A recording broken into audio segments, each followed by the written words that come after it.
by this incident. We decided to move out of our house, and it was a great idea to move away from him at a safe distance. We had none of his belongings, so he had no reason to come crawling back to us. So we moved out, and as time went by, we settled into the new house. We all started school, and I always woke up extra early to shower and play video games before I went to school. But this one day, when I woke up at 4 a.m. and finished taking a shower, I came out of the bathroom and looked out of the window unintentionally. It was still dark, and there was a man who was walking up and down the path by the side of our house. Suddenly, he looked up and stared at me. He realized that I saw him. I stood there and did nothing. Then he walked away and stood under the streetlight. It was Larry. He had the most malevolent smile I've ever seen. He came over to the mailbox saying that he was sorry. He said that he wanted to talk to my mom so they could start over again. I ran to Mom and woke her up, but we decided to call the police instead of letting him inside. About 10 minutes later, the police came to arrest him. They found out that he drove a car while drunk and left it halfway up the road. And when they searched him, he had a surgical scalpel in his pocket. He told the police that it was just a joke, but no one believed him.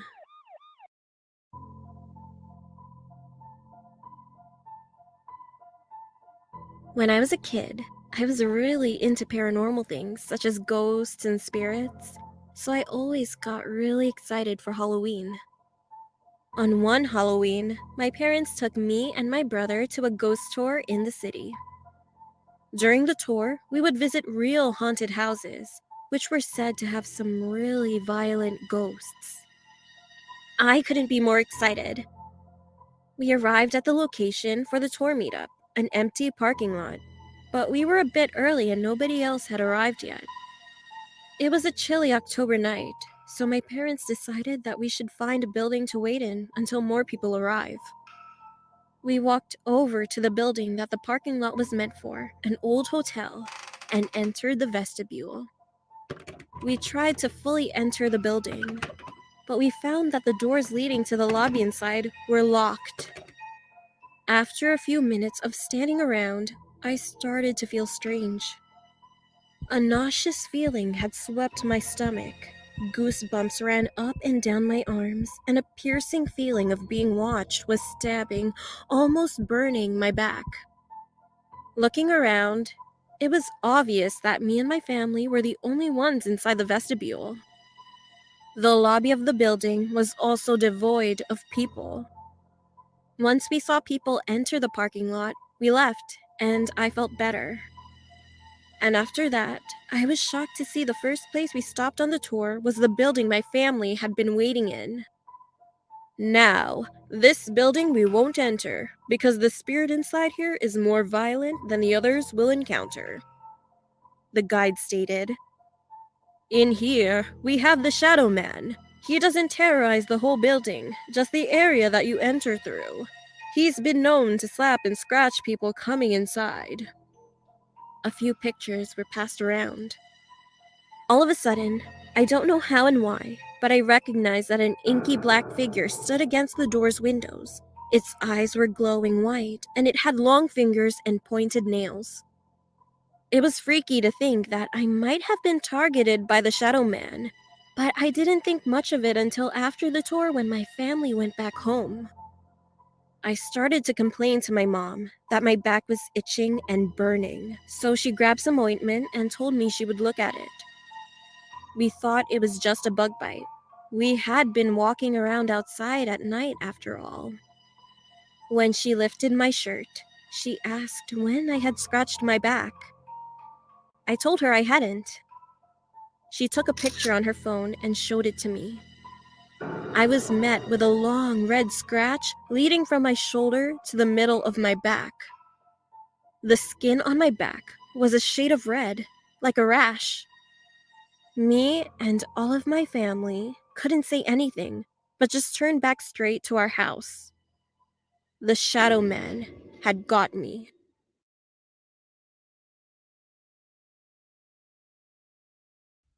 This is not about my story, but someone from my church, and he wanted to share his experience with anyone else.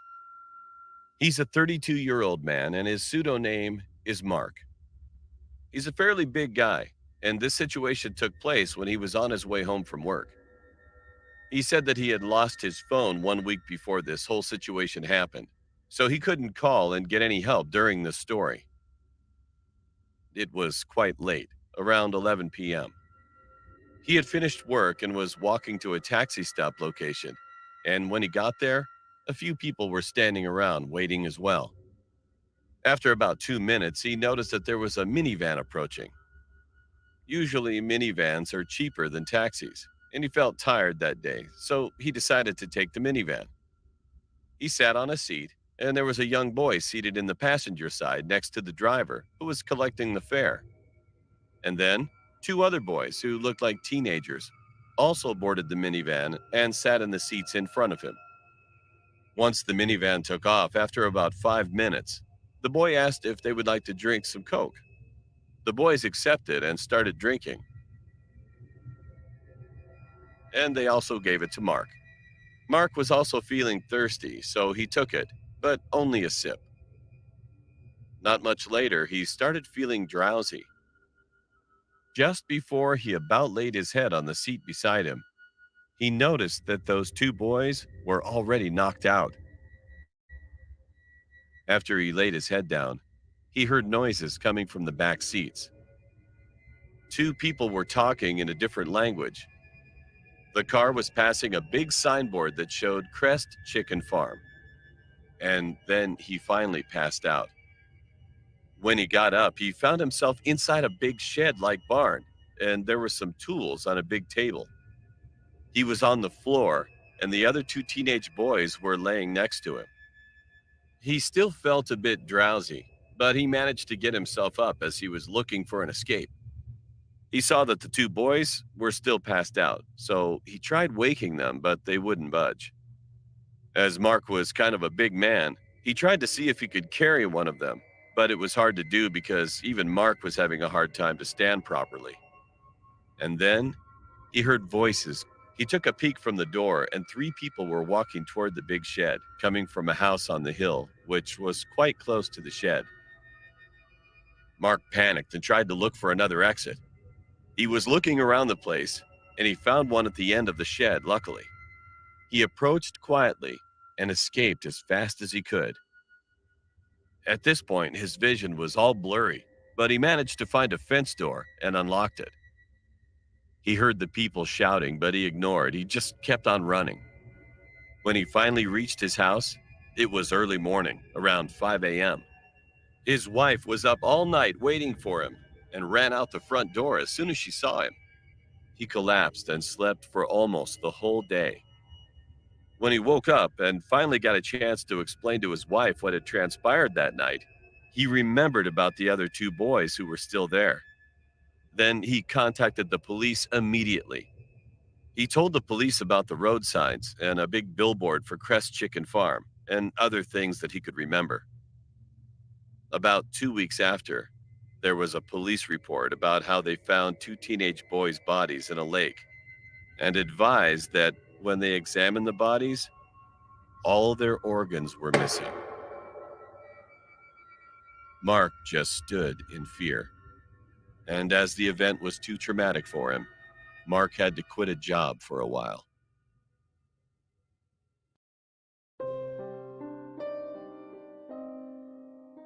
This happened when it was our school's camping day. All the grades went to each other's places, and our teacher had taken the 6 students to this large site that was quite cheap. It started off all right. I got a room with some of my friends at the time, and my closer friends were in the next room. The first incident started when I was the only one in my room, still packing mine and the other people's stuff away. I was on the bottom bunk, letting my mate take the top.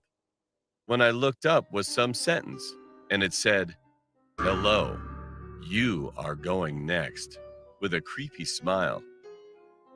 On the second day, we all went outside. There were teepee tents next to a field. I hung out in one with one of my friends. Some others hung out in a second tent. But in the third tent, I saw a shadow with a knife. I told the teacher and another student who went in, but didn't come out.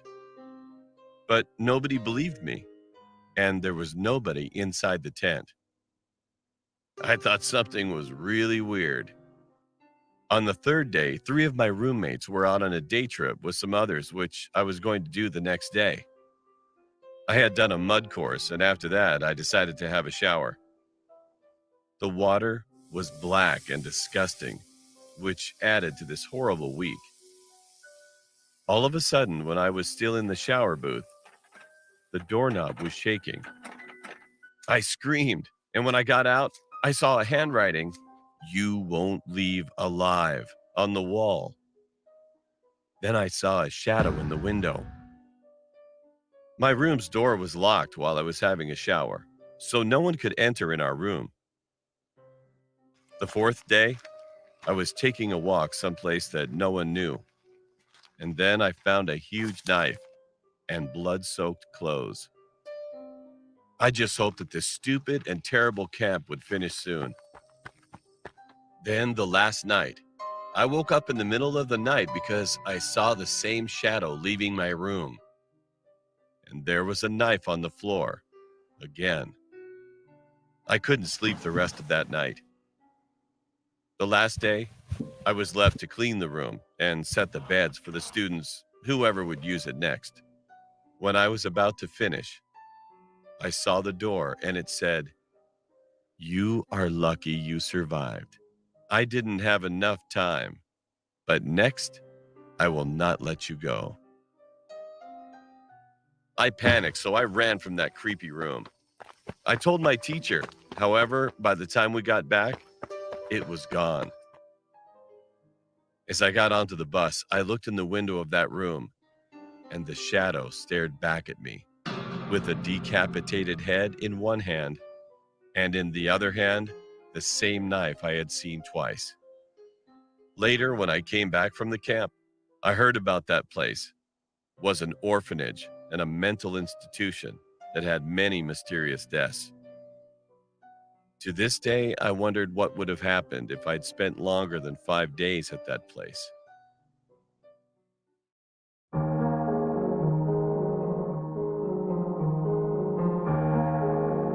This happened pretty recent, about 3 weeks ago. Myself and 3 friends were hanging out at a shopping center one evening. We were messing around posting clips on TikTok. Then one of my friends started laughing, and I asked her what she was laughing at. She told me that guy behind us kept staring at me. When I turned around, it was some older guy just watching me. He had black sunglasses, a cap, an old Adidas tracksuit with scuffed up shoes, and had a disgusting looking beard. My friends thought it was hilarious, but I found it really weird. Then another one of my friends said, she thinks that guy lives on her street, about a few houses down from her. She said that he actually follows her on TikTok. At that point, I quickly got my phone out to check if he was following me, and he was. I had to block him because he seemed a bit creepy. We went to get McDonald's before we went home, and I received a message on TikTok from someone. It was that guy who had been following us. His name was Greg, and he wrote, "Why did you block me?" with 2 emojis. One was a crying face, and the other one was an angry face.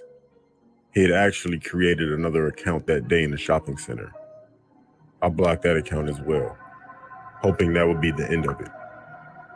I didn't mention it to my friends this time, knowing they would just laugh. That night, I was up late and had Netflix on in the background as I was chatting with my friends on Facebook while scrolling through TikTok. I got up to use the bathroom, and when I returned, I had 3 messages from my friends, all saying the same thing. All were things like, "Who's in your room?" and "What's up with your last post?" I asked them what they were talking about, and they told me to check my TikTok, so I did. It was a clip of my bedroom. It was a clip of someone picking up my phone and recording the inside of my room. At that point, I heard a creaking. Then I heard a man's voice say, Sorry. Please don't scream. and turned to see my closet door slightly open. I started to scream when the same guy who had been following us burst out of my closet and tried to cover my mouth. Thank God I screamed and it was enough for my parents to hear. They came upstairs and my dad tackled the guy to the floor. The police were called and he was arrested. We were informed that the guy had straight up admitted to stalking and breaking and entering. One of my friends pointed out, if I go back and look at the post on TikTok from when we were in the shopping center, you can see Greg is in almost all of those pictures, somewhere in the background. I haven't heard what's going to happen to Greg yet, but I just hope he won't ever come near us again.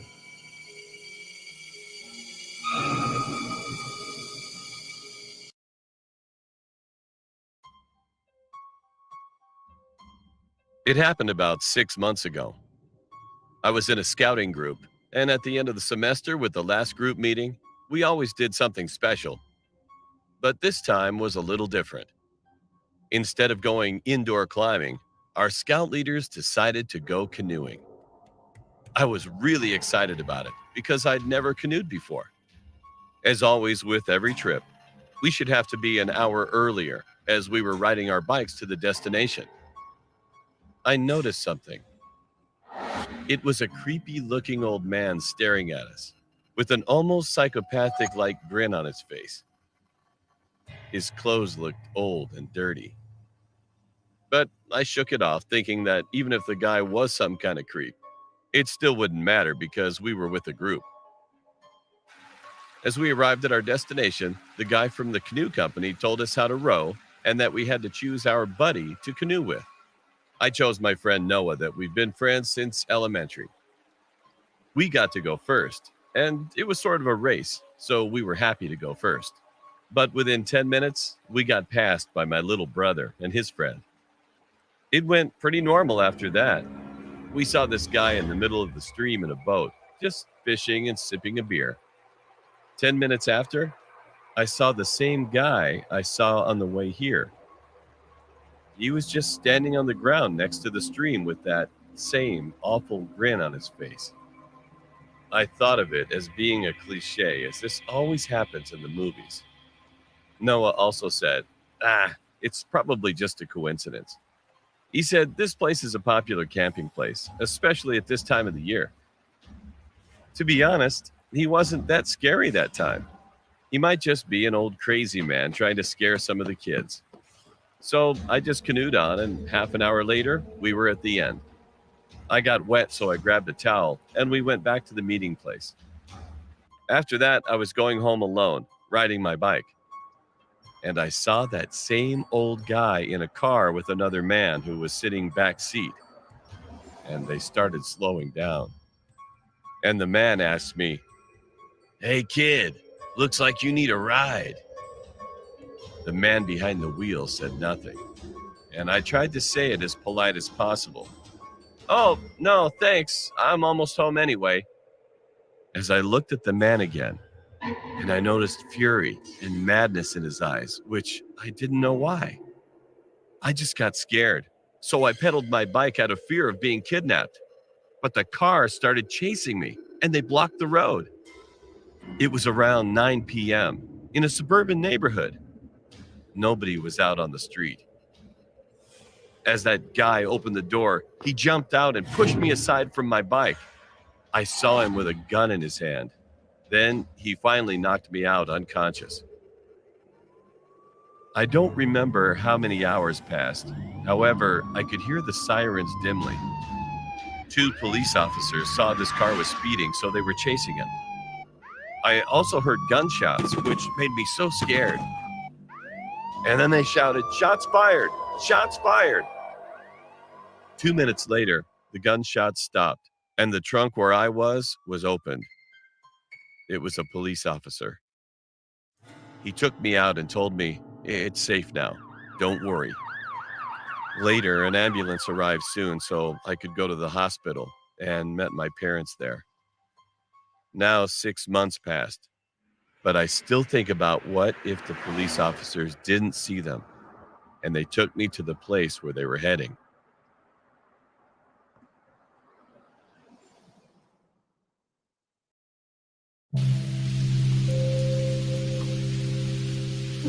When I was 9, my father had died. I didn't know how and why. I was just sad about it. I soon got over it and would just look at the pictures I had of him. After some time had passed, I constantly saw him. Whenever I saw him, I told my mom, "Daddy's home, Mommy. Daddy's back from his long trip." Well, she thought those were recurring dreams, and maybe a sign that I wasn't handling his death well. Whenever I told her, she would just take me and my sister out to get some ice cream. I soon stopped telling her, because after we moved across the city where I lived, which is Reno, Nevada, I still saw him sometimes in my 6th grade class. One time, when my best friend and I were working during math class, I saw my dad sitting beside me. Then I whispered to my friend that my dad was right next to me and that he constantly followed me around. But he was different from how I remembered, because there was always a bullet hole on the left side of his forehead near his hairline. In the 7th grade, he still followed me around and always frowned every time he saw my stepdad either hitting me or screaming at me. My stepdad was kind of tough, so he did that to me sometimes. Whenever my stepdad would enter the room, he got mad at him. I heard my dad gently one time in a dream tell me that he had killed himself because of my mom. He said that my mom cheated on him and always yelled at him saying he wasn't good at being a father. Over the summer between 9th and 10th grade, I was in summer school taking the 2nd semester of Algebra 1. I was sitting at the front by the door when all of a sudden, something outside caught my attention. My dad was staring in through the window of the door. His eyes were empty. I was horrified being watched by him. He came into the room and sat at the empty desk next to me. And I knew that he was not the same. I felt something was going wrong. I've grown up now, but I still see him a lot. And he's always whispering in my ear and telling me that my mom is the one who should have died, not him.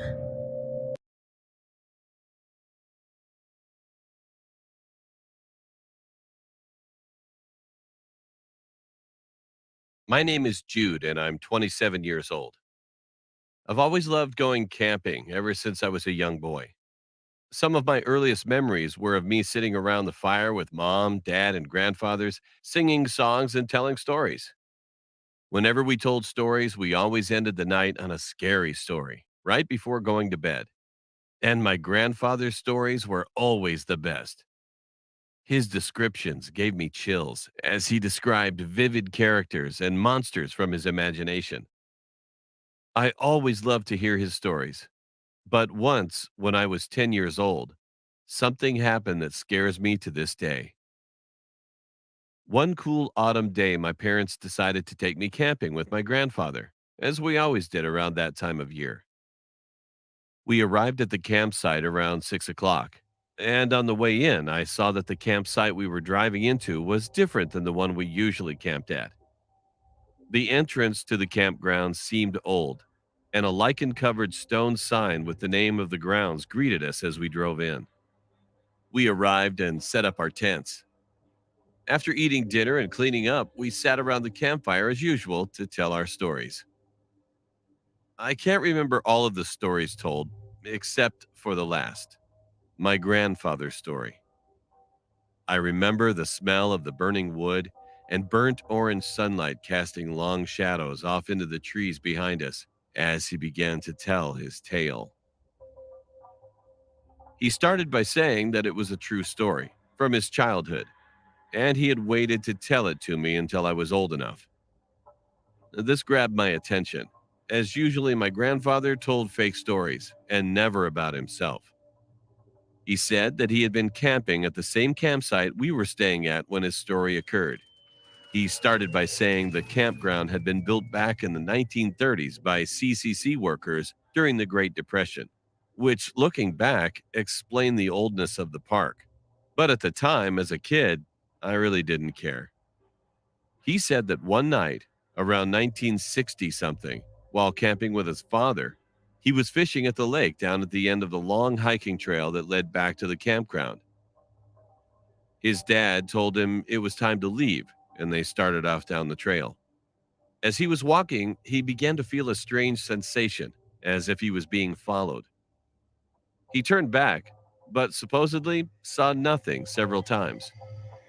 He kept walking until he said he was stopped by a long, eerie moan rippling out from behind the trees. He described it as sounding like a ghost or a person being slowly injured. He and his dad stopped in their tracks. His dad apparently tried to tell him it was a coyote, but my grandfather knew better. He told me it wasn't a coyote. He believed it was something else, something more sinister. Nevertheless, after this encounter, he returned back to the campsite with his dad and never saw or heard anything else. He claimed that this was true, and obviously he wouldn't be telling this to us if he hadn't been affected by it. But to me, it seems silly. Scared by a noise? Come on. Anyway, about 2 days later, I was walking back to the site with my grandfather from a long day of hiking and picking wild berries in the nearby forest. Both of us were carrying heavy baskets full of berries to bring home. The sun was setting, and I noticed the long shadows peering out from behind the trees.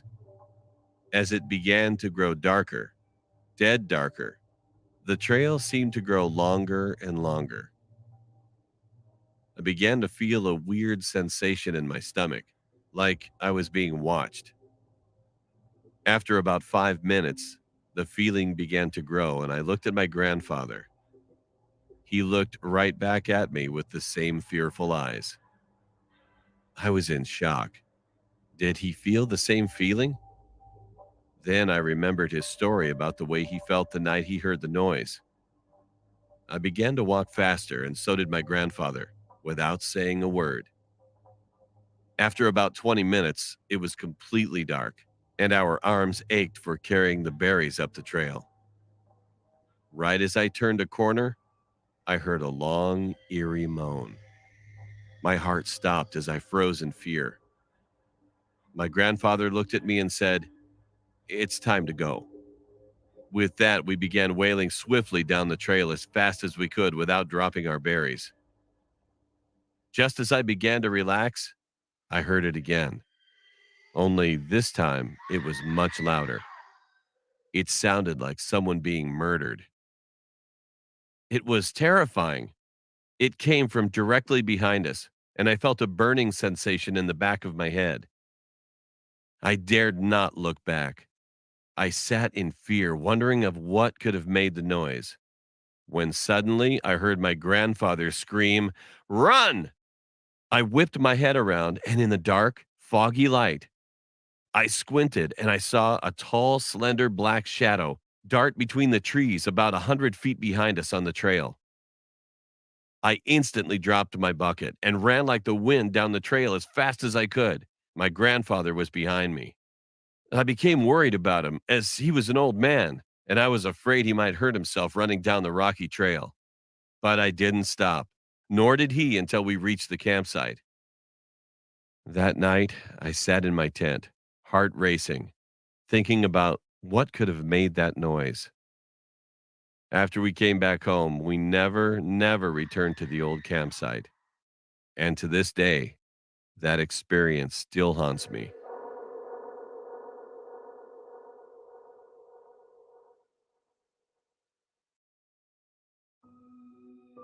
My name is Danny. Last year, I entered the high school as a freshman. One day while I was in PE class, the coach allowed us to get water one at a time, and I was the first student to go. I rushed inside one of the buildings from the courtyard to find the nearest water fountain. Since the building was pretty old, the only two fountains on the first floor were unusable due to rusty pipes. The only option was to go down into the unused basement, knowing that no one was allowed. I was nervous since none of the electricity was working, as it's only used during the summer. However, I forced myself and made my way down using the hallway light upstairs to guide me to the fountain. As I was drinking water, someone grabbed my shoulder abruptly. He was a tall man, to be in his early 30s, with a police badge. He said seriously, "I was ordered to take you, boy. Your school is in danger right now." Just then, he started to pull me. In my 14-year-old head, I believed I was going to be saved from this school danger. He pulled me through the back door to a black van, but all of a sudden, I felt uncomfortable in my stomach, so I told him that I wanted to use the restroom. I came inside to the restroom, and he said that he was going to wait outside the door. The bathroom was stinky. While I was using the restroom, thinking hurry to finish, I asked him about what's going on, or where is everybody else, and so on. But he didn't answer at all. When I came out, the man was gone. Then I heard the back door slam. I turned around, and there was that man. The guy had a knife, and he pointed at me across the scarcely visible hall. I was terrified. I screamed and started to run. He also started sprinting toward me at an alarming rate, and then I felt burning on my back and finally blacked out. When I woke up again to unbearable pain, I noticed that I was in the hospital, and my parents, big brother, and the principal were standing beside me. Apparently, I was stabbed in the back twice. The principal said there was an announcement that someone invaded the school over the intercom.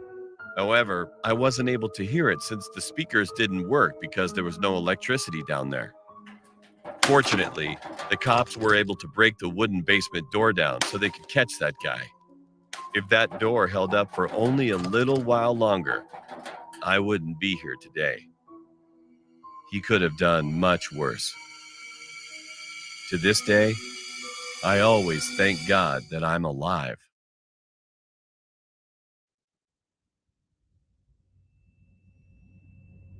When I was in my last year of college, I started going to frat parties more often.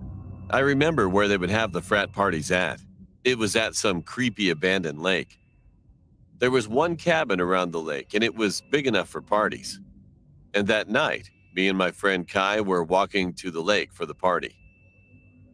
When we got there, I saw a beautiful young girl. She had blonde hair with pretty blue eyes. Kai noticed that I was staring at her, and of course, he made a dumb joke. I told him to shut up, and he chuckled. And then he said, "Go talk to her, dude." I refused at first, but after 5 minutes, Kai convinced me to go over to her. So I finally went for it. I walked up to her and I said, "Hey, are you new around here?" She then said, "Yeah, it's my first year of college," and smiled. Then she told me that her name was Jamie. We started talking, and about 1 hour later, we decided to go into the woods. As soon as we were far enough away from the party, she looked at me and we started kissing. Well, to tell the truth, it was the best moment ever of my life. After about 20 minutes of making out, she said, "Let's go back to the party." But after walking for 5 miles, I heard something. And suddenly, I realized that Jamie was with me no more. She was gone while I was not paying attention to her. I called her name, but there was no answer. Then I heard a strange sound again on my left side. I went to investigate, and I froze in fear. It was a man in his late 50s, tied up to a tree. He had tape on his mouth, and he was beaten up badly. So I untied him, took the tape off, and I asked him, "Are you okay, sir?" The man said he was okay, and I asked again, "Who did this to him?" And his answer terrified me. He replied that it was the girl with blonde hair, with blue eyes. As soon as he said it, I heard rustling noises coming from behind me. I turned around. Jamie was there, and she had an axe in her hand. She was smiling again, but now it became madness. I tried talking to Jamie and told her to put the axe down, but she didn't listen. She threw the axe right at me. Luckily, the axe missed me and hit a log beside me. I had no choice at all. I tackled her to the ground and screamed for help. Kai and 2 other dudes came to me in a hurry and helped to restrain her. I was pissed and also shocked. I asked her, why did she attack that man? She laughed and told me, what's the problem? You don't have to worry about it.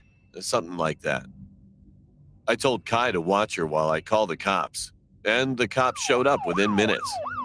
The party was canceled, and everyone had to go back to campus. I still think what would have happened if I didn't pay attention to the sounds and just kept walking to the party. I hope Jamie never finds me again.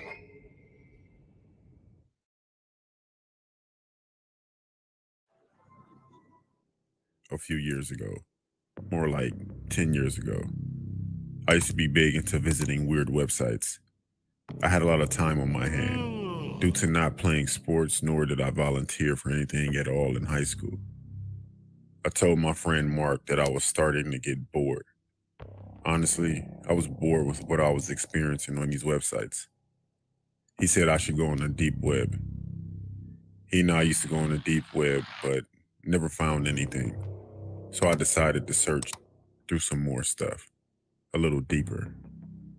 I searched for hours every day for about 2.5 months. Still nothing that I hadn't seen already.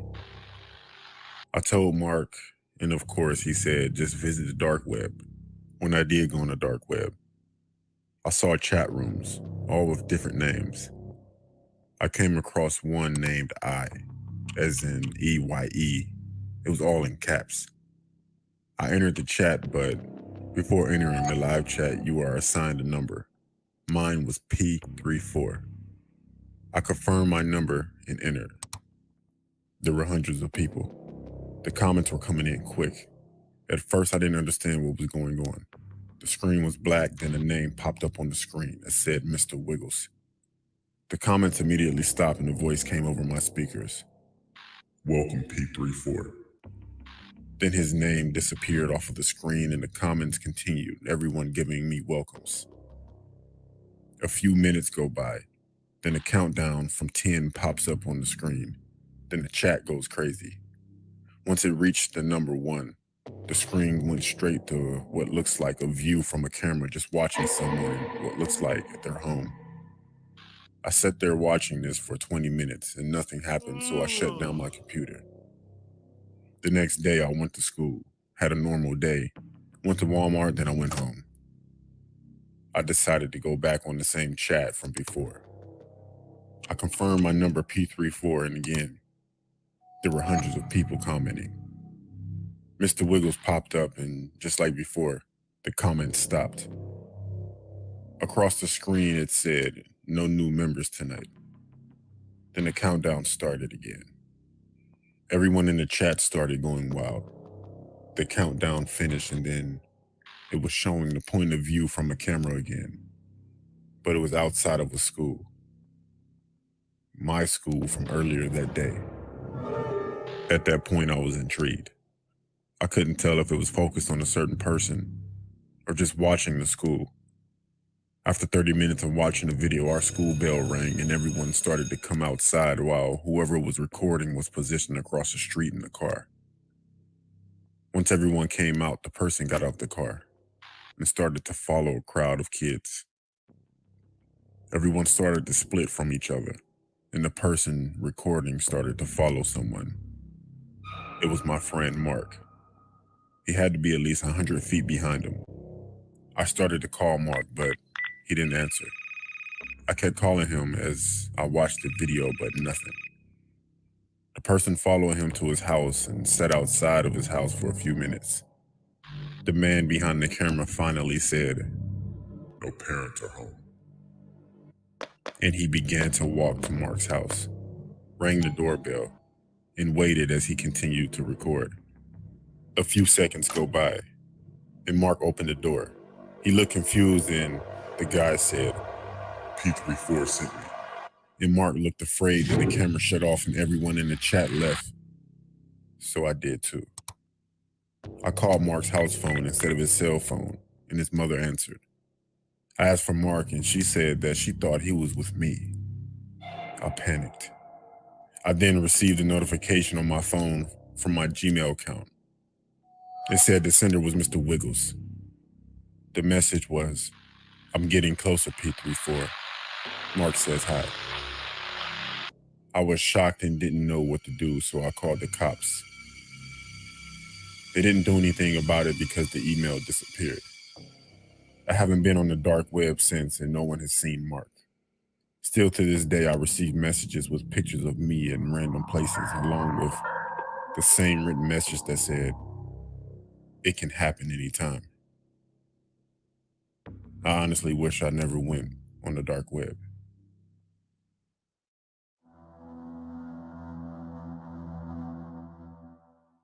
I don't know what to do. It all started 3 weeks ago. My mom disappeared. She was at home in the morning, nothing different. She hugged me, saying goodbye, wished me luck with school, and gave me a packed lunch. And when I got home that evening, she wasn't there. She didn't come back. So we called the police and all of the search was set up. The whole town came together and held a giant search party, lasting through the night, but there was no sign of her at all. She had just completely vanished. The weeks since were hell for both me and my dad. Rumors started spreading through town, and particularly around the school, that my mom had been murdered. Dad took things a lot worse than I did. He was a carpenter, so it wasn't unusual behavior for him to disappear into the garage for a long time to work on a chair or table or something. Especially, it was what he always did when he was stressed. I figured that's just how he was dealing with the grief. We barely spoke over the next couple weeks. He was locked in there from sunrise to midnight. And we might bump into each other at one point, but he'd just say good night and went to bed. Sure, it was a bit weird, but I understood that he was going through a lot. But the longer he spent in there, the less I was sure he was doing woodwork. There were large bottles of bleach popping up in our bins, and Dad barely took any break. One night, I had waited for him to go to sleep, and I crept down to try to open the door, but it was locked tight, and Dad always had the key. But today, when I came home from school, he was in the kitchen, freshly shaved, showered, had a rested face. He was totally different from what he'd been for the last couple of weeks. He was cooking. My dad used to love grilling, and his steaks were always amazingly delicious. So it was a nice change, since I fed myself only pot noodles and soup for a few weeks. He set down two of the biggest, bloodiest steaks I had ever seen in my life. But it looked kind of different. Not bad, but just different. Dad tucked into a steak straight away, and I did too. It was a bit tough to chew, but the seasoning and flavors tasted just as good as the rest of the steaks were. We had finished pretty soon, and I was feeling full and satisfied. Then Dad said something I can't stop thinking about. I doubt they'll ever find her body. His voice didn't sound sad or depressed. I didn't say anything, just stared at him. Hearing what he said sent shivers down my spine. Then I thought of the steaks. The late nights in the garage, hundreds of bleach bottles, and my dad's weird behavior. Did he feed me her body? Or am I just overthinking it? What do I do?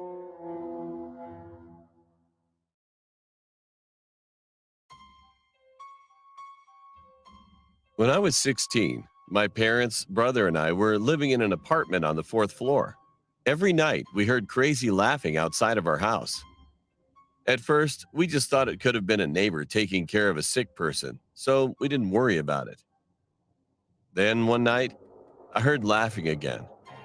It was 11 p.m., and everyone in my house was sleeping. I got out of bed and looked out the window, and I saw nothing. And as soon as I looked out the window, the laughing stopped. It was kind of weird, but anyway, I just went back into bed and slept. After that, I had to use the bathroom at 4:30 a.m. The bathroom was downstairs in the hall, and the bathroom window was facing a big field of grass and a parking lot. After I finished using the bathroom and washed my hands, I heard that crazy loud laugh again for about a whole 30 seconds. It sounded like this person didn't even get tired. He seemed that he needed to catch his breath from this loud and long laughing. I proceeded to look out the window again, and then I saw a group of about 5 dogs going crazy around something. And when the dogs moved, I absolutely felt fear. There was something, another dog. I think it was a dog.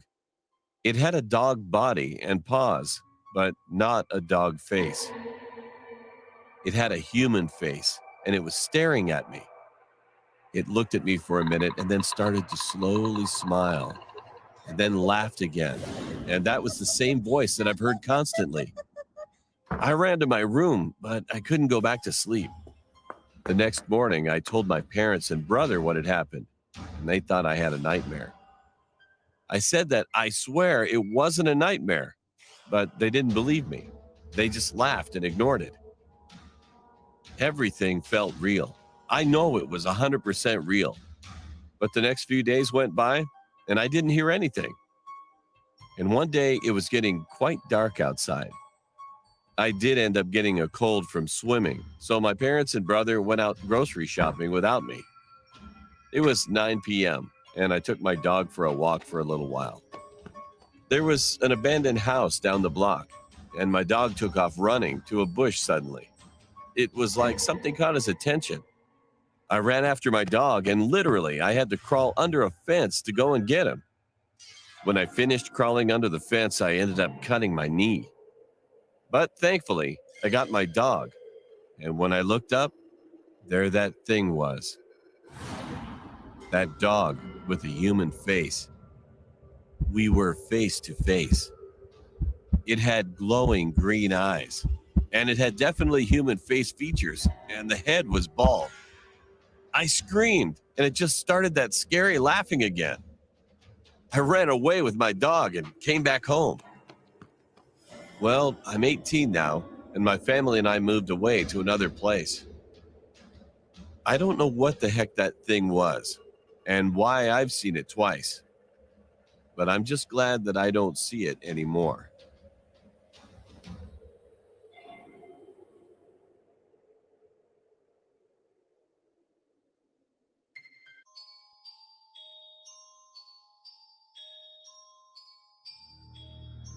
I recently moved out to attend university in a different town, so I rented a flat where I live alone.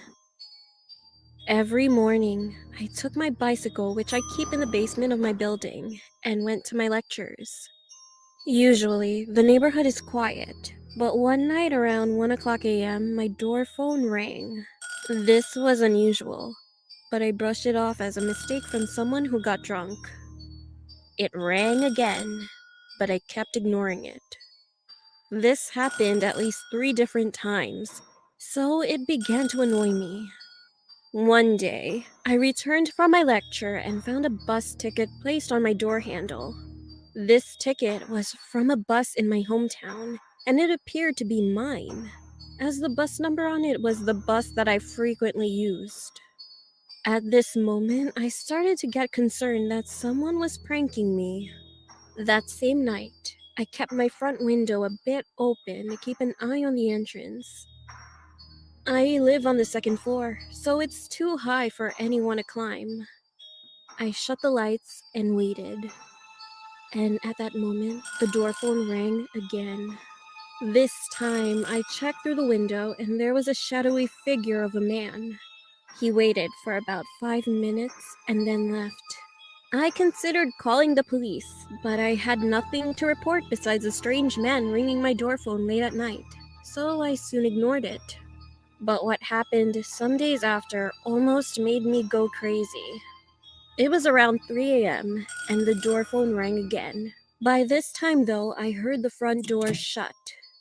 Someone must have forgotten to lock it, so I assumed that the man was now inside the building. Terrified, I went to the kitchen and grabbed the biggest knife I had.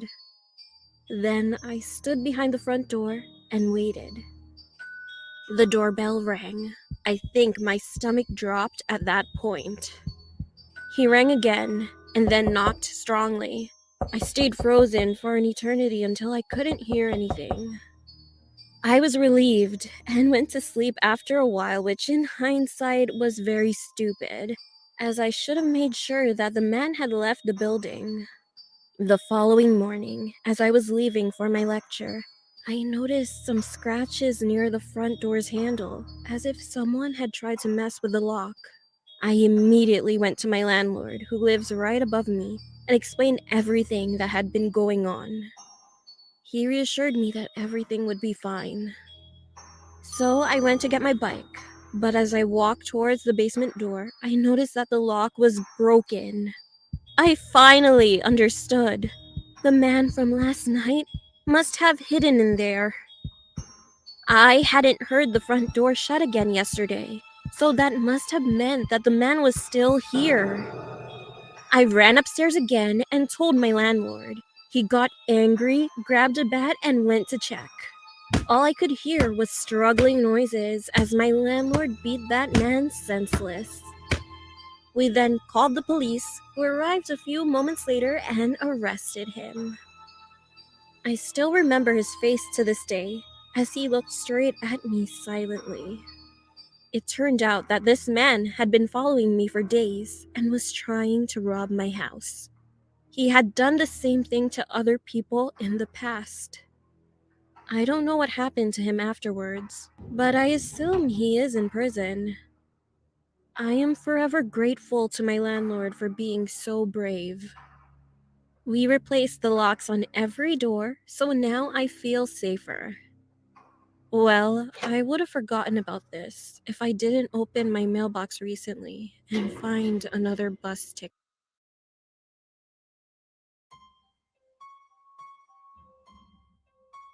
This story happened in July in the year 2016. We had the clown scandal in the US, and it was pretty crazy. People would dress up in clown costumes and stalk people, and sometimes even do worse. My friend Miguel and I went to spend the night at our other friend's house, whose name is Milo. We showed up at his house around 3 p.m. We just watched movies and ate snacks, just regular teenager stuff.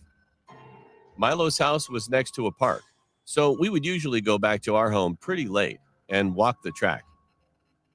After watching movies all day, we eventually got bored of it, so we decided to go to the park and walk around for a bit. When we got to the park, the time was exactly 2:36 a.m. At first, we just walked around, talking about girls at our school and other stuff. After we rounded a corner around the park bathrooms, that's when we saw him. There was a man in a black and white clown costume with no mask on, standing by the swings. He was looking at us with his head slightly tilted over to his right side. I mentioned that he had no mask, so we could clearly see his face. The man had a really dirty face with long, black, greasy hair. And he had a creepy smile on his face.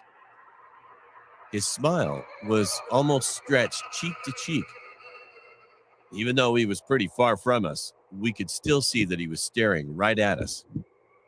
We got nervous and scared, so we agreed to run back to Milo's house, since we were on the side of the park. We started the countdown in a whisper. 3, 2, 1. And then we started running as fast as we could back to the house. After running for a minute, we made it to Milo's street and started running again toward his house in the middle of the road. When we made it to his house, we turned around to look down the street.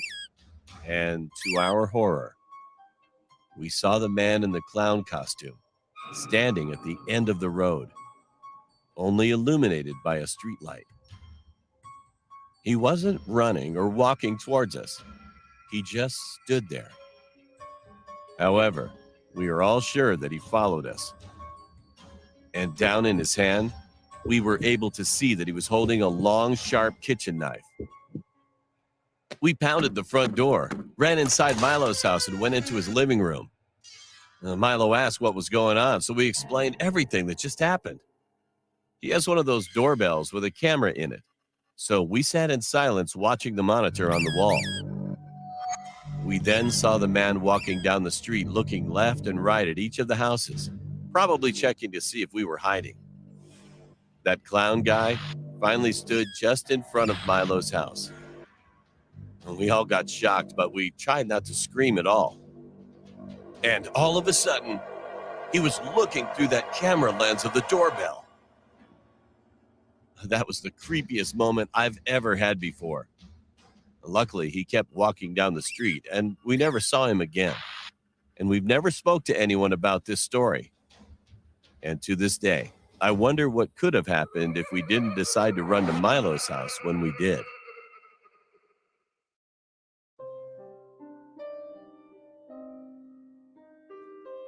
Hi, I'm Evelyn and I'm 13 years old. This happened when I went to my stepbrother who lives overseas. I was staying there for a week, and one day I went to a local market with my sister-in-law, her daughter, and my mom to buy groceries. After we bought some vegetables, my mom and my sister-in-law wanted to get some bowls and cups, but I didn't really care about it because I just wanted to go home already. I was tired of walking. As we were walking to another shop, a guy who looked to be in his 40s or 50s came up to me and gave me a flower. To be honest, he looked kind of innocent at first. I didn't think that my mom or the others noticed what happened because they just entered the shop. Well, now I feel like I should tell you the fact that I look older than I actually am. Because of the way I dress, some people think that I'm 16 or 17. Anyway, I will go back to the story. When he gave me a flower, I was a bit surprised, but just thanked him for it. And before I turned to go, he then asked me if he could give a hug. I got a little scared because I always see lots of stuff on the internet, so I knew that I shouldn't let him hug me. I tried to give him his flower back, and I kept telling him that no, I'm not really comfortable with hugging strangers. But he kept insisting that he wanted to hug me, and I refused again and again. After he understood that he is not allowed to hug me, he seemed to have given up. So I thought it was over and turned around. Then all of a sudden he grabbed me and tried to kiss the back of my hand. I immediately pulled my hand away, and at that point I was scared but really angry too. I knew that my mom was in the shop, but the road was quiet, so this situation was enough to make me afraid. After I pulled my hand away, he seemed surprised, like I did something wrong to him. Then he asked me if we could get married. I was asking myself if he was joking or something. I refused it, of course, but then he asked if he could have children with me. When I looked up at him, he was smiling and looked happy. I couldn't believe what I was hearing. I was literally shaking. At that moment, a miracle happened. I'm not sure if he saw another girl or he just realized there was no point in trying anymore, but anyway, he said, "All right, have a good day," and walked to the other side of the road. I was relieved that he gave up, so I rushed into the store. I got next to my mom, but said nothing. And on our way to the car, I threw the flower away, feeling disgusted. I could come back home, and I felt thankful that I would be here with my family. After that, whenever I go outside, I always beware of everything and never receive any stuff from strangers.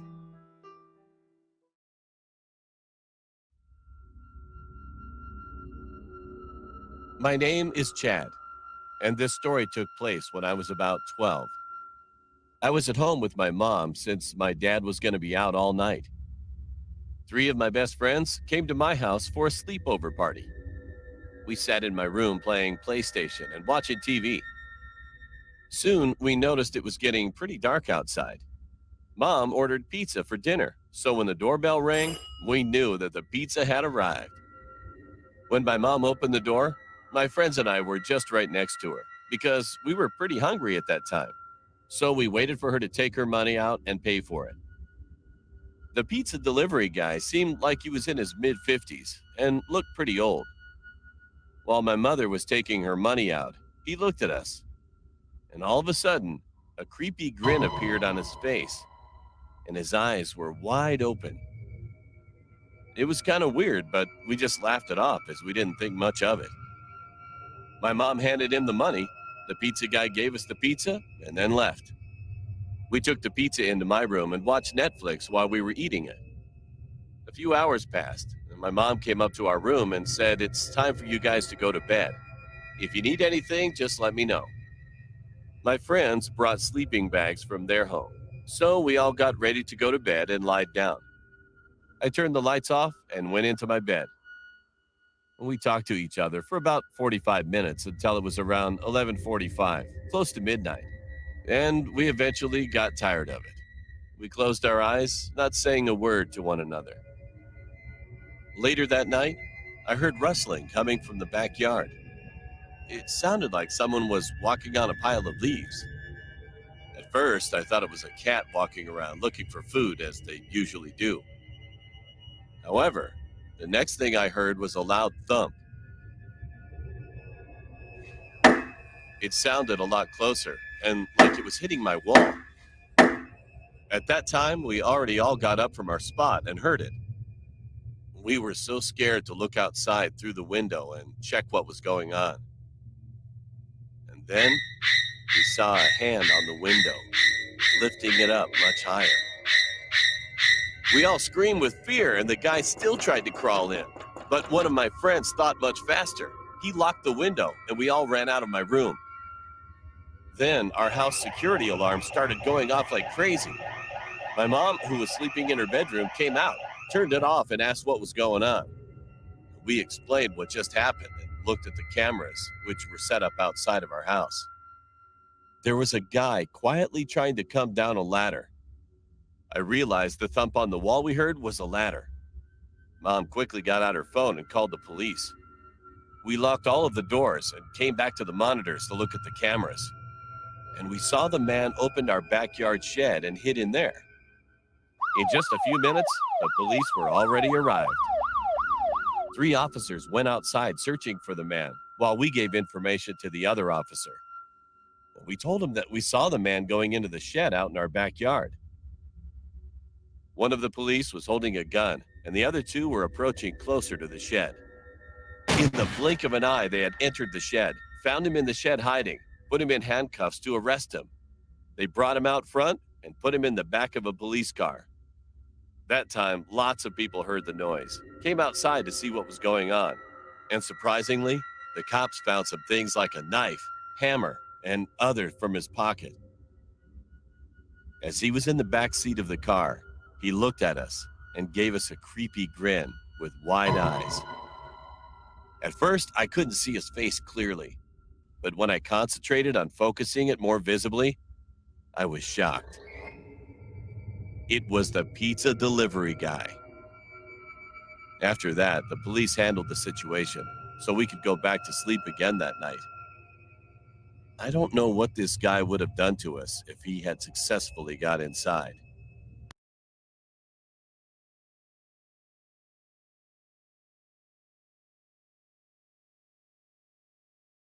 My name is Drian. Sleep paralysis happened to me very often until I turned 22.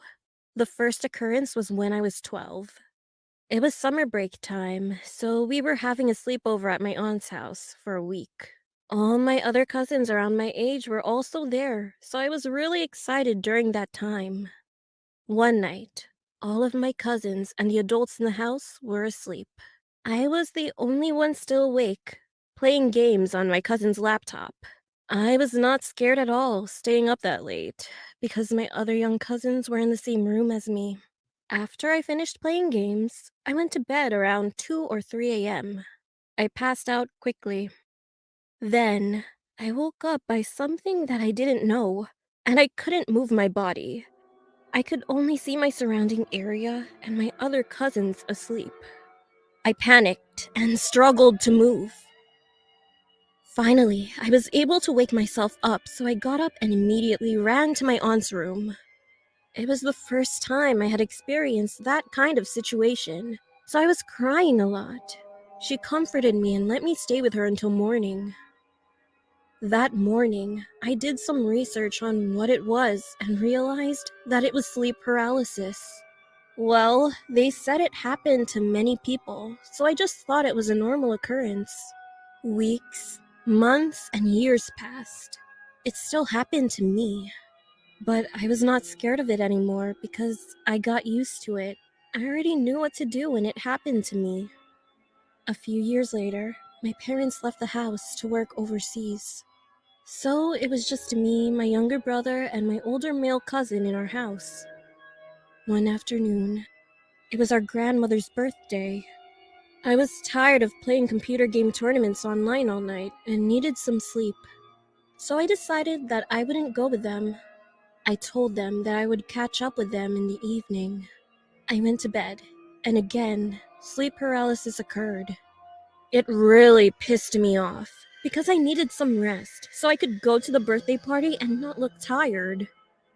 I couldn't move my body, but could still see the surrounding area. But then, something was different. There she was. I saw the silhouette of a woman.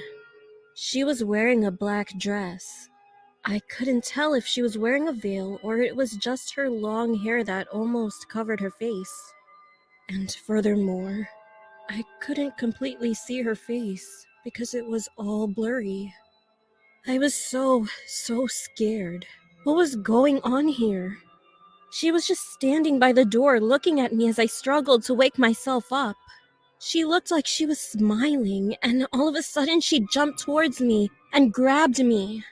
She was trying to get inside my body. I resisted and struggled, but couldn't scream at all. After some struggling, I was able to push her back and woke myself up. I screamed and was really scared, so I left the house and went to the birthday party. All my cousins asked me what happened, and I explained it to them.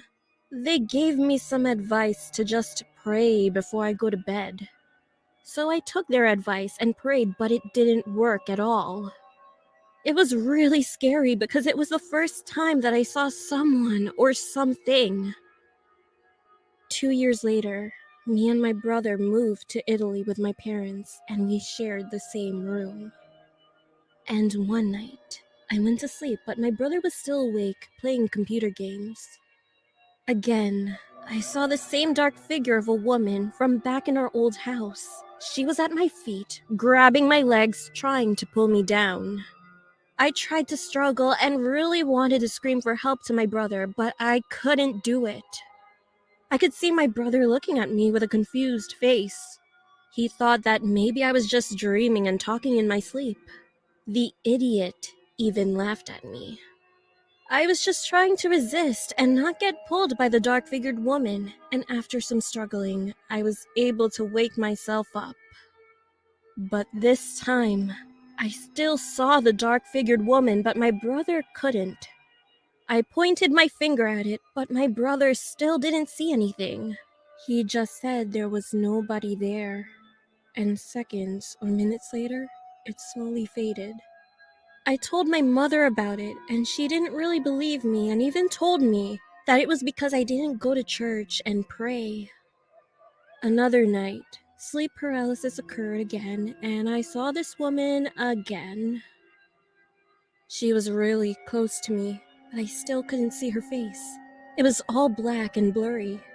And this time, she literally talked to me. She whispered into my ear, "I will give you anything you want. Money, fame, glory.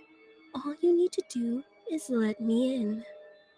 I told her, "No, please leave me alone," and woke myself up again. That was the last time I saw her. That was in 2017, and now it's 2019. I'm 22 now. I'm not scared of sleep paralysis, But the only thing is, I'm just scared of that dark figured woman.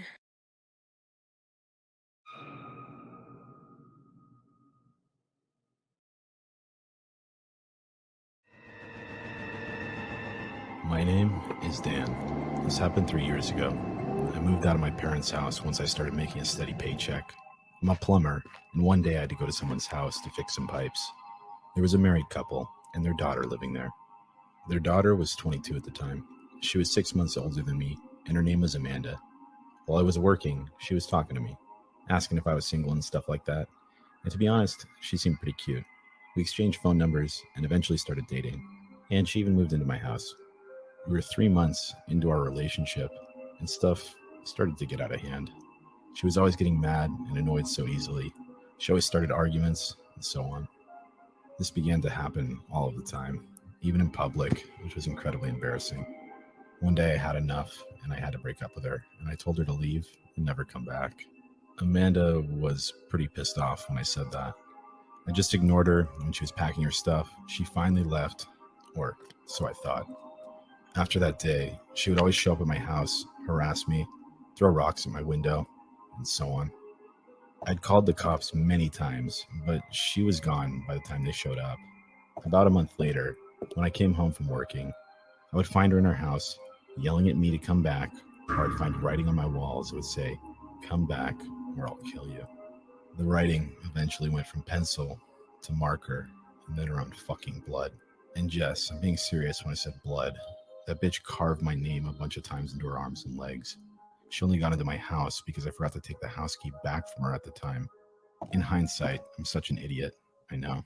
That psycho knew where my parents lived and showed up to their house during the night. My mom almost had a heart attack when she woke up to the sound of a knife being tapped on the window glass. When she woke up, she saw Amanda standing there, staring at her while psychotically smiling at her. Amanda did a lot, which really pissed me off. So one night, I decided to stay overnight at my parents' house. It was about 2 in the morning when I heard a tapping noise in the window next to me. I turned and saw Amanda staring right at me. Her eyes were wide open and red. She had bags under her eyes and a huge smile. I went outside and started yelling at her to stay away from me and my family, but she screamed at the top of her lungs and charged at me with a knife. I punched her right in the face, which knocked her out. I called the cops and made sure Amanda didn't wake up while they were arriving. The cops came quickly while Amanda was knocked out. They found my house key on her, and she was arrested and eventually sentenced for a long while. After Amanda was sentenced, my parents and I moved out of state because we'd like to stay as far away from Amanda as we possibly can, because she will eventually be released.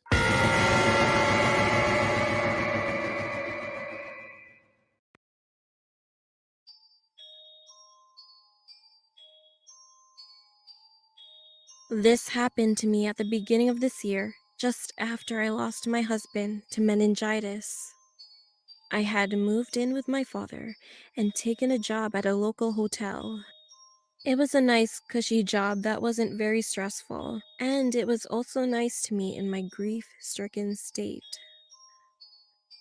The job was the night shift front desk manager position.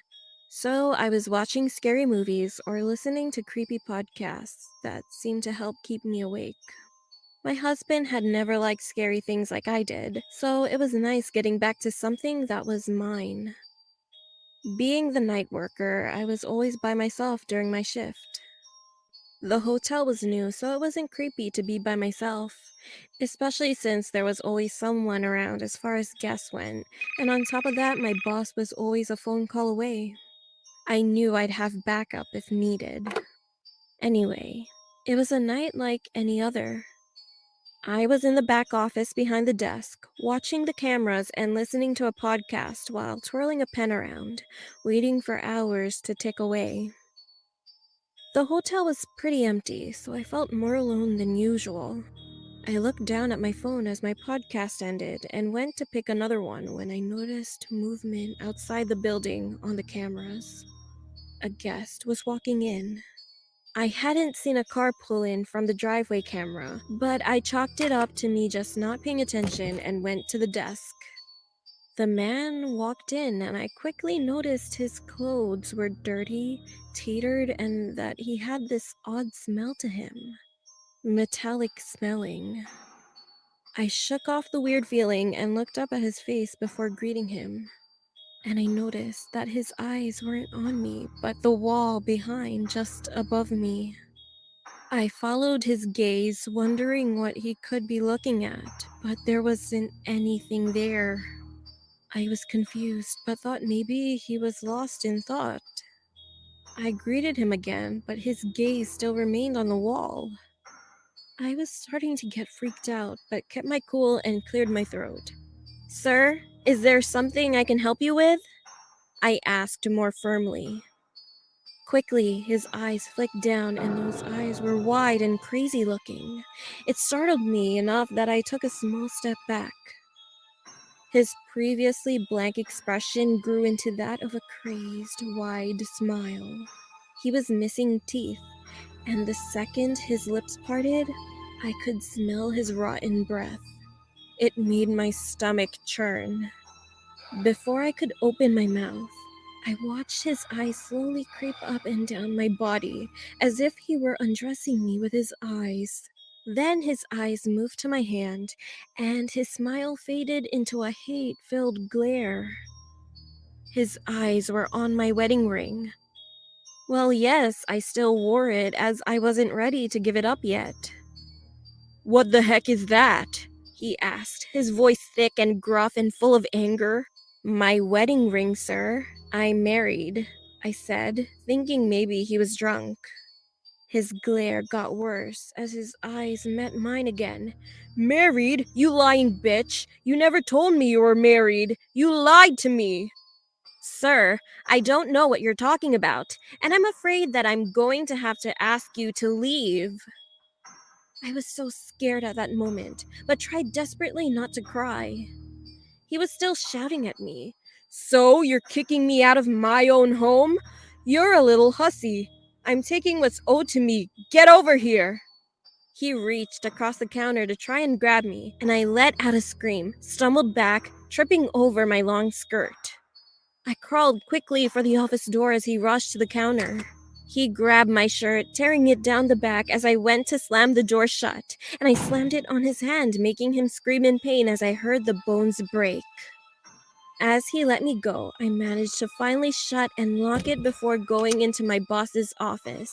And as I dialed 911, I could hear him screaming at the office door, kicking as hard as he could to get it open. The operator stayed on the phone with me until the cops arrived. It took 3 grown officers and a taser gun to take him down and get him in the car. When everything was safe, I was sat down for a statement, and my boss and father were called. As my father was getting me into his truck, I heard an officer say that the man was a highly wanted man from Florida who had escaped a psychiatric facility. After he escaped the facility, he went looking for young brunette girls who were heavyset like me, or rather like his late wife. He had killed her and cut out her eyes and breasts, and done the same to 2 other girls in Alabama, so I could only guess he planned to do the same to me. Thank God for strong deadbolts and all of the police officers.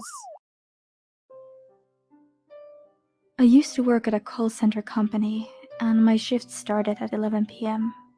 Since training, I'd heard a lot of ghost stories about our building. Of course, I didn't believe them, and I really wouldn't have cared anyway because all I cared about was work. One night, I went on a short break to go to the comfort room.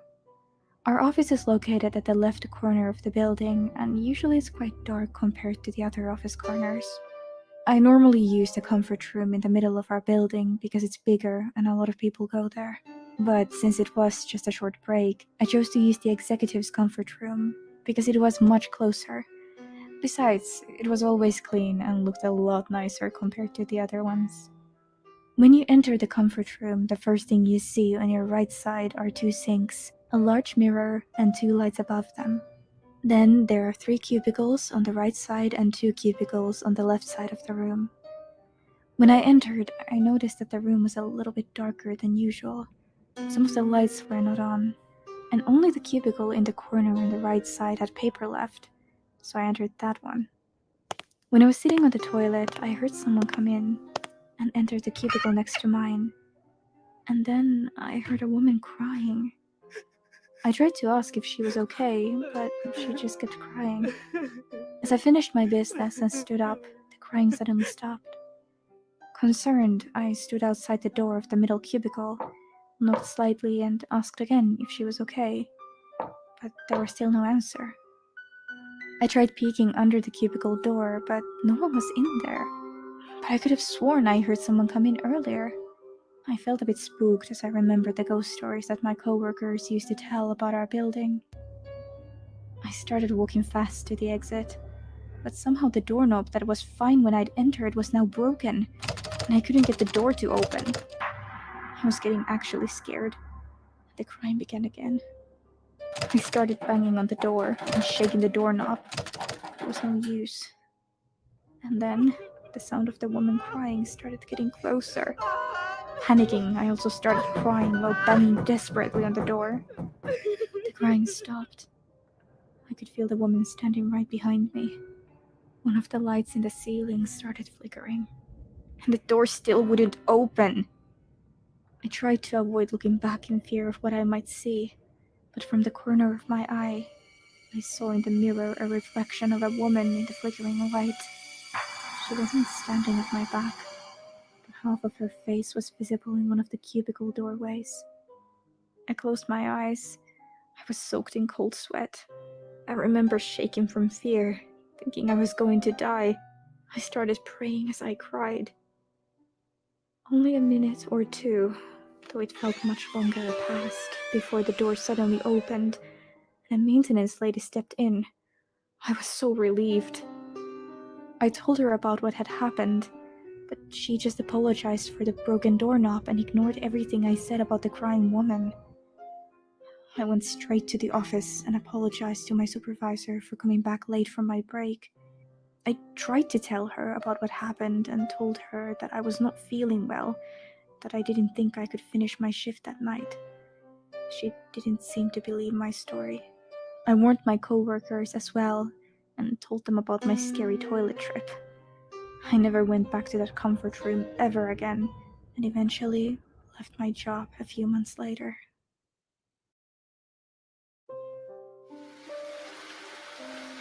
It was in 6th grade in junior high school.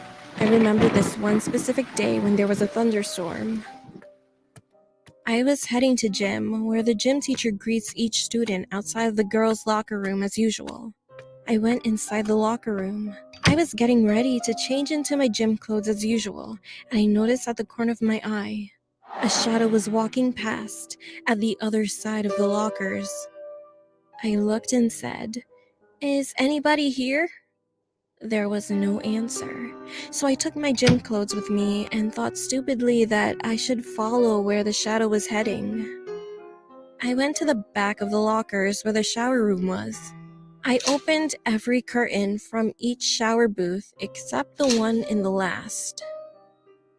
All of a sudden, the light that was illuminating in the back started to blink. I don't know where my courage came from, but I decided to open the last curtain in the back.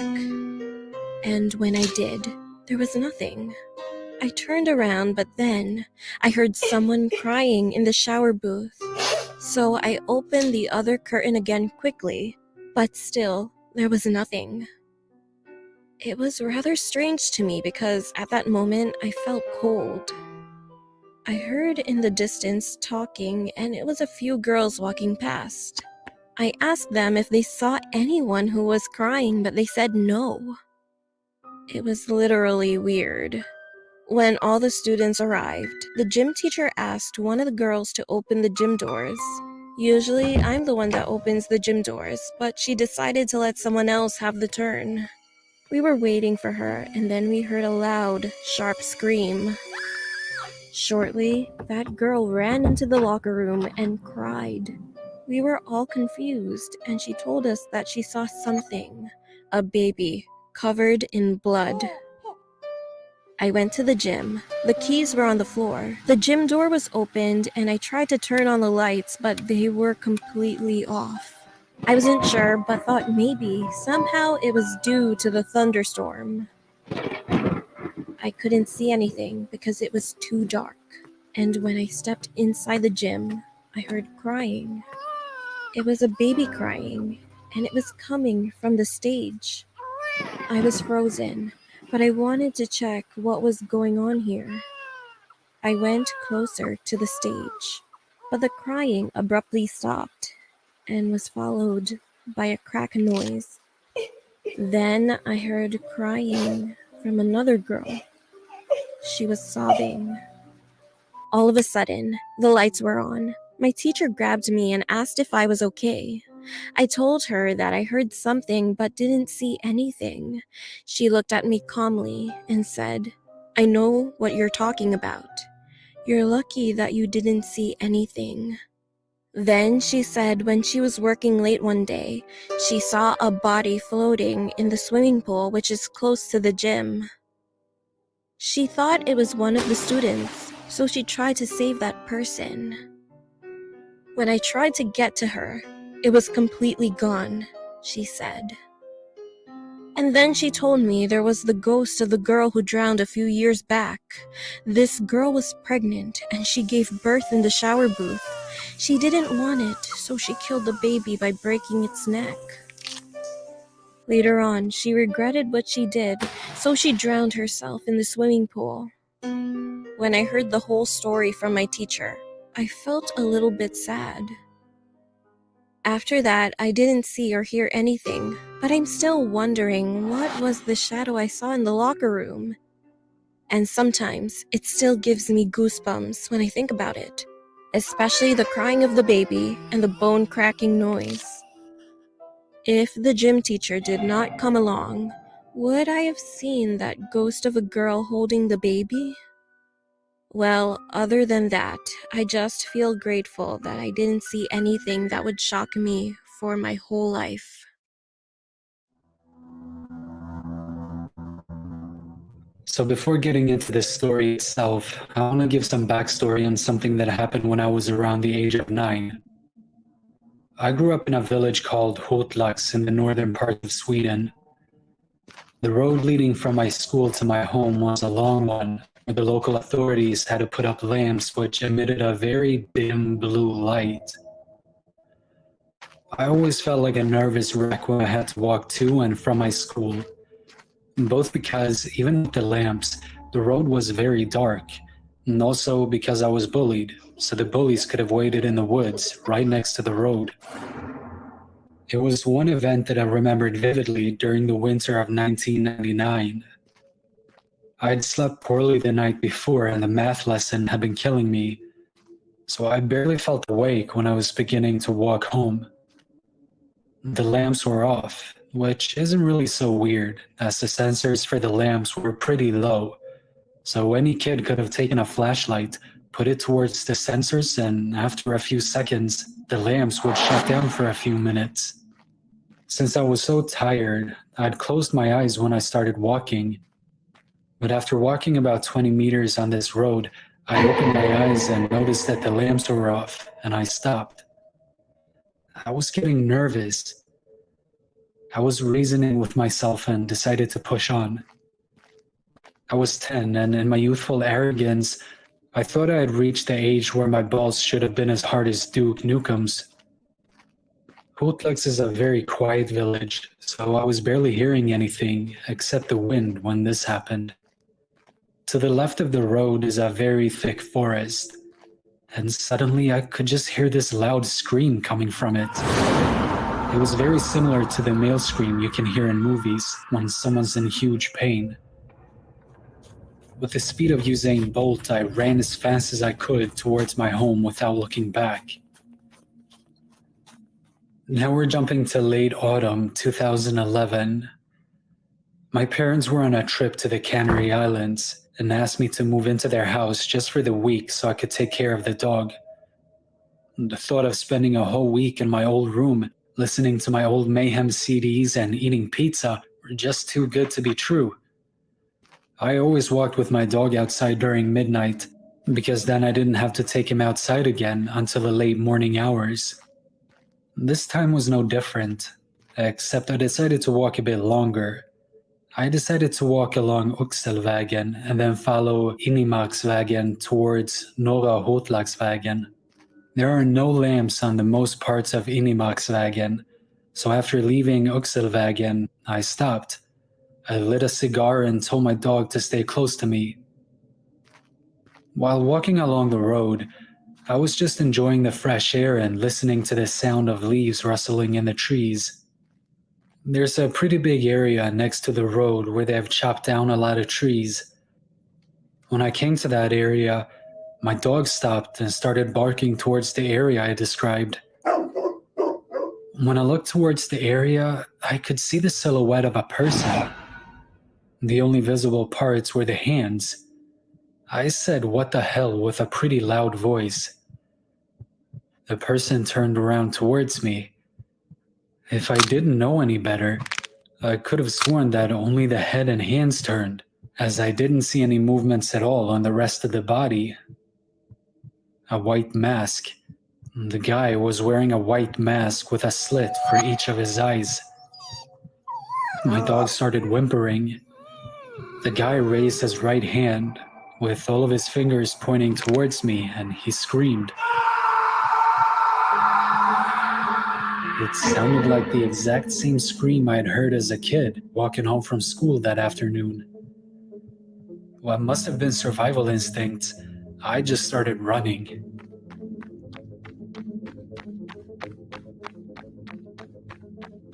When I had ran for 20 meters or so, I stopped to see if my dog was still with me, which he was, and then looked towards the spot the guy had stood. He wasn't there. He had moved to the spot where I stood, now with his hands down, but the mask still towards me. I started running again until I got to Norra Hotlagsvägen. I had never been so scared before. When I stopped, I was crying and my whole body was shaking. And then I walked home.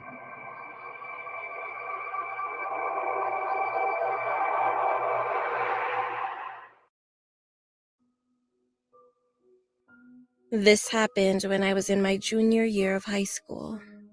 I was picked as a candidate for a beauty contest, but I didn't know how to sing or do something out of the ordinary. So I decided to dance with two of my friends from class. We planned it in class and agreed to rehearse our choreography immediately. There was an empty house in front of my house that had a caretaker. My mom and the caretaker were friends, so I asked her if I could use one of their empty rooms to rehearse our dance. She agreed, but told us that the electricity doesn't work, so it was best to practice during the daytime. The house was pretty big. It was 3 stories tall with a rooftop. However, this house was unfinished. After class, we all gathered in front of the house. It was around 4 p.m. I brought my laptop to play music, and we practiced for a while and finally almost memorized it. Then I suggested that we should record our dance using my laptop's camera to see if we were making any mistakes or weren't synchronized. We were having fun with each other while dancing, and we even took pictures. After that, while taking a break, we played our dance video. It was good at first. However, in the middle of us dancing, there was a woman's awful screaming in the background, like someone was being murdered. The same continuous scream was going on and on while it was recording. It was already getting dark outside, and we were in shock that we couldn't even move our bodies at all. We knew that we were the only ones in the room. And of course, we would have stopped our practice if there was someone else there. And furthermore, we did not remember hearing anyone scream continuously. Shaking my hands with fear, I decided to rewind the video and play it again. The same screaming was in the video, but for some reason, this time her voice was much higher and very sharp. I've never heard that kind of horrific voice in my whole life. We then turned off my laptop, screamed, and ran outside of the house. When we got home, we explained it to my mom, but she thought we were being paranoid at first. But when I played the video, she was creeped out too. Mom didn't say anything but forced me to delete the video. Ever since then, we never rehearse there anymore, and every time I look outside my window, I am scared that I might see the lady behind those screams.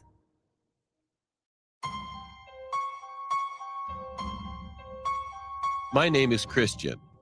This happened 3 years ago, and I was living in a dormitory with my best friend, Miko. I was a civil engineering student at that time, and Miko was a pharmacy student. The dormitory where we were staying had 9 rooms overall. Our room was quite small, but enough space for 2 people. The kitchen was at the opposite end of the entrance door, and we had no fire exit. The restroom was just at the left side of the kitchen, and the bed, that we even shared together, was on the right side. And there was a table in the middle where we used to eat, or make it as a study table. Our dormitory had rumors about ghosts in there, but we hadn't encountered any in our 2 years staying. So one day on Friday morning, before going to school, we decided to put a hot cup of coffee in the sink. I know that was such a stupid thing, but we were curious about it. If this became empty when we came back from the school, then this is a haunted dormitory, I told him. Then we left for school, and soon I forgot about the coffee thing because I was quite busy with the calculus examination. After that, when I came back to the dorm, around 7 p.m., I saw Miko was sleeping in his bed. It was quite weird since usually when I come back to the room, he was either playing games or cooking in the kitchen. But it didn't bother me since it was a midterm season, and I thought that he might just be exhausted. Suddenly, I remembered the mug of coffee that we put in the sink earlier in the morning. I put my bag on the table and headed straight to the sink. I saw the coffee was still full. So I said, "Told you, there's no ghost." So I poured out the hot coffee and washed the cup. Right after I washed the cup, my phone inside my pocket vibrated. Someone was calling me. I looked at the phone, and it was Miko. I stared at the bed where Miko was still lying and sleeping. I shouted, "Hey man, why are you calling me?" But he didn't respond. So I thought inside my head, did he leave his phone at school? I answered the call. "Hello?" To my shock and disbelief, it was Miko. It was his voice, and he said, "Dude, just eat without me if you're already hungry. I'm still at the mall buying our food supply for next week." I was frozen. I was so confused and terrified at the time until I got the courage to say, "Are you serious?" He said, "Yeah, sorry, but I'm almost done at the counter. I'm just going to drive home now. If you can wait, let's eat together. Bye," and hung up. I was there standing still in the kitchen and couldn't move while still looking at the man in the bed. Then I realized the cup of coffee. We left it in the morning. When I went to the dorm, it was not empty as we expected, but it was still hot. It should have cooled down. I looked back at the sink for 1 second, and to my terror, when I looked again at the bed, he was no longer there. I screamed, ran out of the room, and waited for my best friend. When Miko was finally home after 40 minutes, I told him what happened and saw his confused, scared reaction. After that night, we decided to transfer to another dormitory, and fortunately, nothing happened anymore in the new place. But I will never forget this memory, forever.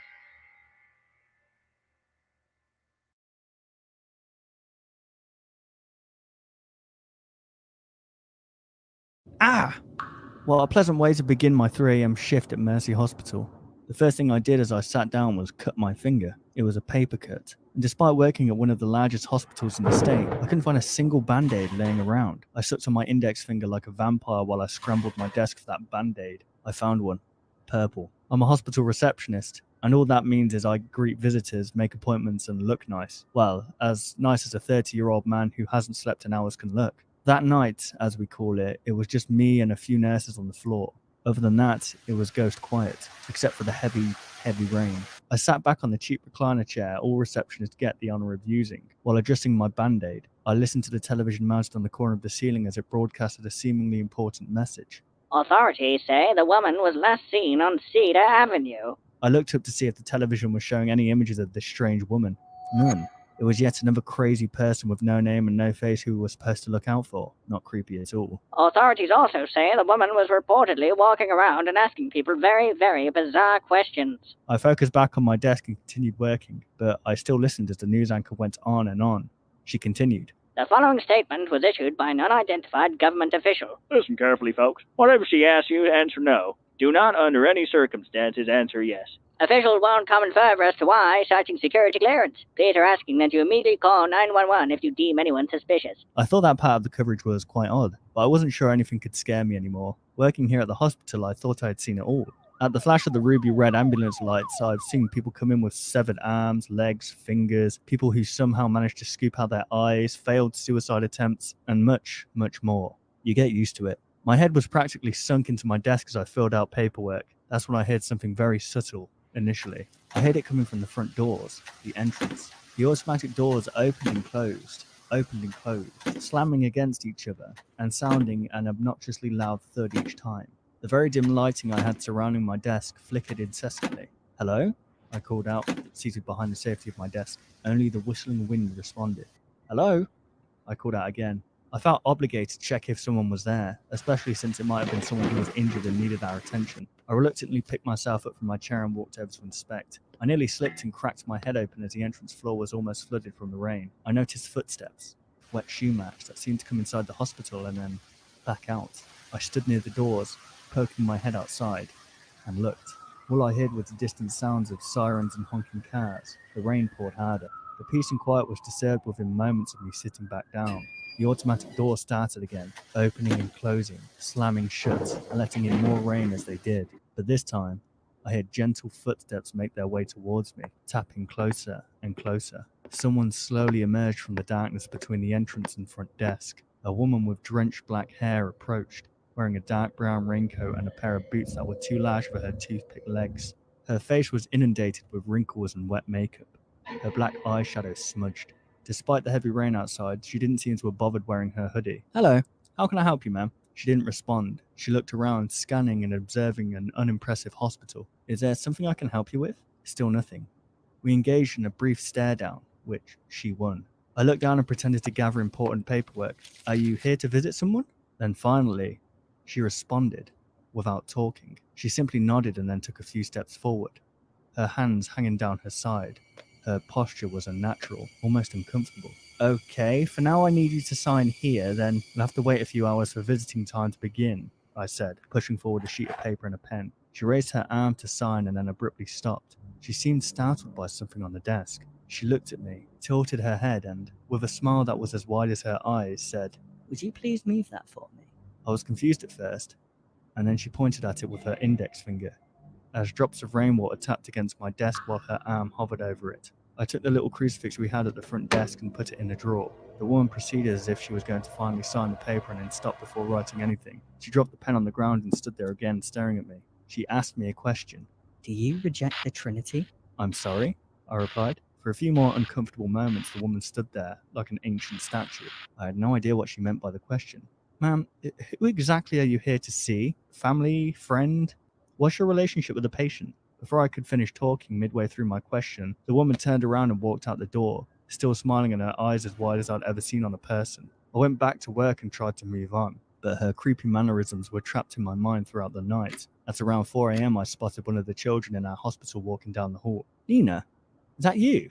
I called out. All the kids in the hospital knew me. I was proudly considered one of the cooler employees. I let them break the rules. I brought them snacks upstairs and even told them scary stories, despite their predictable regret later on. The nurses would get angry with me every time I held one of my scary story nights. They always had a bunch of bed sheets to change the next morning. I only did these things for the kids when I wasn't busy, when it was a quiet night. And this was one of those uneventful nights, which of course was a good thing. Anyway, it was very odd to see Nina awake at that time, walking down those shadowy halls. She was absolutely terrified of the dark, and yet there she was. Nina, is that you?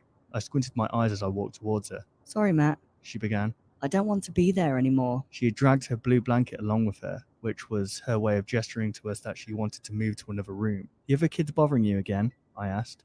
I took hold of her hand and began walking her back to the elevator. Matt, please don't make me go back up there. I don't like the new nurse. I stopped walking. "What?" I said, kneeling to Nina's level. She keeps asking us the same question over and over. I said no so many times. I keep telling her no, but everyone else kept laughing with her and saying yes to her. Please, I don't want to go back up. Nina's words immediately played flashbacks inside my tired, overworked mind. Something about a strange woman going around and asking even stranger questions. I didn't pay enough attention to that broadcast to notice the woman, but even if I had, I thought she had left the hospital. I ditched the elevator and ran up a flight of daunting stairs, stomping against each step with all the force I could muster. I probably woke up all those sleeping employees, I was so loud. I opened the door to the children's room and couldn't believe my eyes. I checked each room, each one on each floor. I woke up my co-worker nurse and asked about the children. She couldn't find them either. We looked everywhere and put the hospital on lockdown. We set off all possible alarms and other emergency procedures. We didn't find them. All that was left behind were their clothes.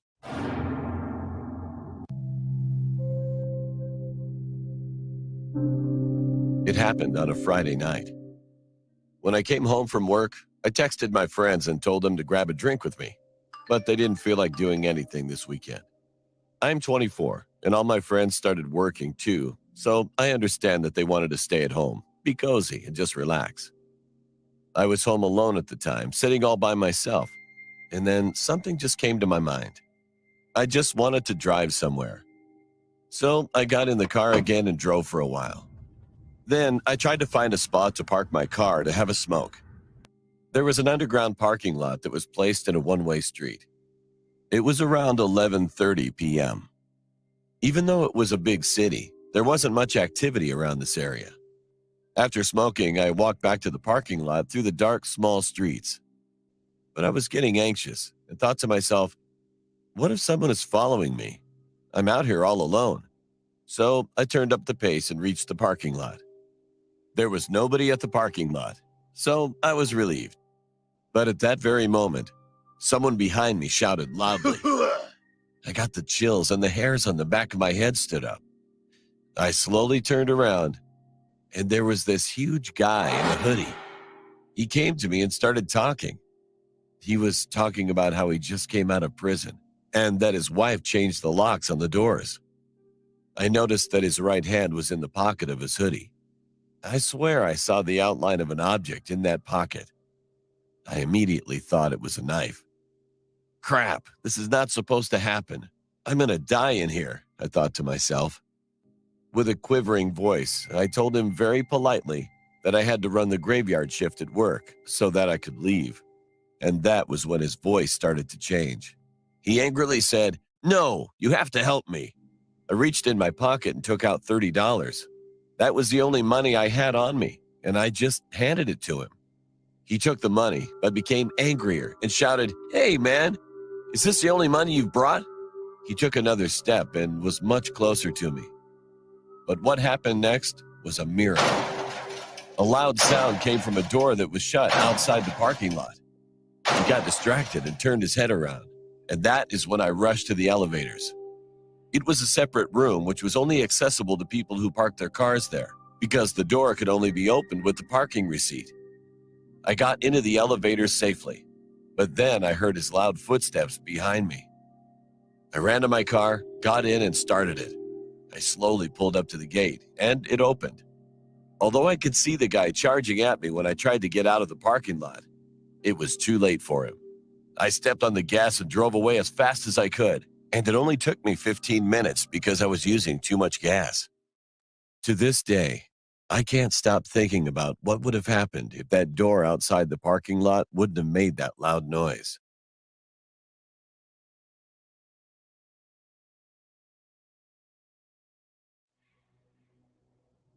My name is Cam. I'm 20 years old and this happened about 10 years ago. I used to live across the street from my friend Eric. One Saturday, my parents were going away for a night, but I didn't want to go. So we all arranged that I would sleep over at my friend Eric's house. We ordered pizza. I spent the night playing video games and watched a few movies. I'm not sure what time it was. It was pretty late, probably around 1 in the morning, I think. I was flicking through Eric's PlayStation games when Eric said, I thought your parents were going away for the night. I said, yeah, they are. But there's someone in the house, Eric said. Confused, I got up and looked out the window where Eric was looking. And there was a light on. And someone was walking around in one of the rooms. Eric asked me who that could be. I told him I had no idea. My parents were out of town for the night, and we never had anyone come over by our house unannounced, especially at this time of night. Instead of waking Eric's parents or trying to call the police, we came up with this idea to sneak out and investigate who was in my house. Looking back, this was the dumbest thing I ever did, but we were just young boys. We grabbed a couple of flashlights, snuck out of Eric's back door, and headed over to my house. We didn't even think of how we would get in, but we didn't need to because the front door had been forced open. Upon entering the house, we saw there were damp, muddy footprints leading upstairs. I'm not sure if whoever was inside heard us, but we started following the footprints, and one of the lights turned off. At this point, I was getting afraid, and I told Eric we should just leave and tell someone. Eric proceeded upstairs, however. I didn't follow him up. I kept whispering to him, Eric, come, let's go. He ignored me and continued going up. He walked into one of the rooms, and I lost sight of him. I then bravely went upstairs to see where he went. I walked into my bedroom, and a foul odor hit me in the face. I kept whispering Eric's name, but he wouldn't answer. Then I heard something. It sounded like sobbing. I was scanning the room with my flashlight. In one of the corners of the room, I could see Eric's shoes. I raised the flashlight and I saw a disgusting, dirty hand that was covered in cuts and dirt covering Eric's mouth. The next thing I saw would haunt me for the rest of my life. I raised the flashlight once more, and the person covering Eric's mouth was a man who had a massive grin on his face, a vile beard and long, straight, black and gray, greasy hair. The way he was staring at me traumatized me. His eyes were wide and filled with rage. I screamed as loud as I could and ran out the bedroom. The man proceeded to chase me down the stairs and out the house. I thought I was going to die. Thankfully, when he ran outside, there was a police car pulling into the driveway. Someone had phoned the police when they saw flashlights and someone wandering around the house. The man saw the police and ran off. As he ran, there were things dropping out of his pocket, screwdrivers, a few other small tools, and one object that fell out. However, it wasn't a tool. It was a long, rusty, dirty blade. Thankfully, the man was found and arrested. Eric was unharmed, and so was I. The scary thing was the man didn't seem to have taken anything. So that suggests his interests were much, much more sinister. Eric and I remain best friends, but he nor I will ever forget this terrifying experience.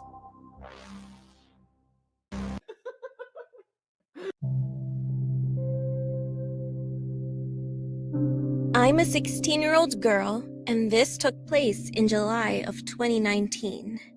Me, my parents, and two sisters were having a family gathering at this lake where we all used to go.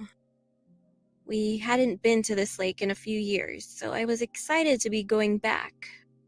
Just to give you a general idea of the place, when you first pull into the path to head up to the lake, you have to drive for a few minutes, a very narrow path surrounded by woods. And you come to a fork in the path. One leads to a picnic area and the other leads to the lake. Then you continue up the path to the lake, and after a few more minutes, come across another fork. One side leads to one entrance to the lake, and the other side leads to another entrance that's across the lake. After that, you still have to drive for a few more minutes until you get to the parking area, so it's pretty tedious.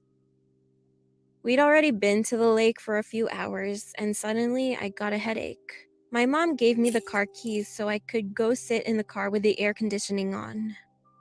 I took the keys and started to walk back to the car. The parking lot and the lake area were a little way off apart from each other. As I was approaching our car, I saw a man who was looking through the car windows. He was a skinny, old white man with shoulder-length gray hair. and he wore old clothes. I stopped walking and asked him, "Sir, what are you doing?" He slowly turned to me, stared at me for a moment, and then walked away. I thought it was weird, but I just ignored him that he might be just another visitor in this area. And I was totally wrong. I got into the driver's seat and locked the car. I turned the car on and tried to call my mom to tell her about the man, ask if she could send someone to come sit with me. But there wasn't any cell service out at this lake, so the call never went through. I then looked to the right and saw the old man looking at me through the passenger side window. He was trying to open the door. I screamed and desperately tried calling my dad and then my aunt, hoping the call would somehow go through, but of course, it didn't. I was freaking out at this point, and I honked the horn at the man, hoping that someone would hear and come see. I was blaring the horn, but there was no one else in the parking area. I was too far away from the lake area, so my family couldn't hear me at all. The man stopped, stared at me, and gave up trying to open the door. And then he stepped back from the car while saying something, but I couldn't hear him. As he disappeared, I got out of the car, locked it, and rushed back to the lake area. When I got there, I slammed the keys on the table and my mom asked me what was wrong. I told her, and as I was talking, I could see that she got angry. She looked at my dad and uncles and told them they needed to come with us back to the car. I started crying and shaking as we were walking back towards the cars. 2 of my uncles ran into the woods and my father drove down to the path. As I was crying, I just stood there. My 2 aunts and grandmother hugged me and told me that everything is okay. Mom looked in the windows of the other cars in the area to see if the man got inside one of the cars, but all the cars were empty. A few minutes later, everyone was back, but they couldn't find that old man. Soon we left the lake, and as we were leaving, we saw a park ranger. We told him everything, and he looked confused. He said that no one didn't go out from this area before us, which meant that man came from the woods in this lake. When I heard of it, I was terrified, but now I am glad that I'm okay. But I still think about what could have happened to me if the man managed to get inside the car.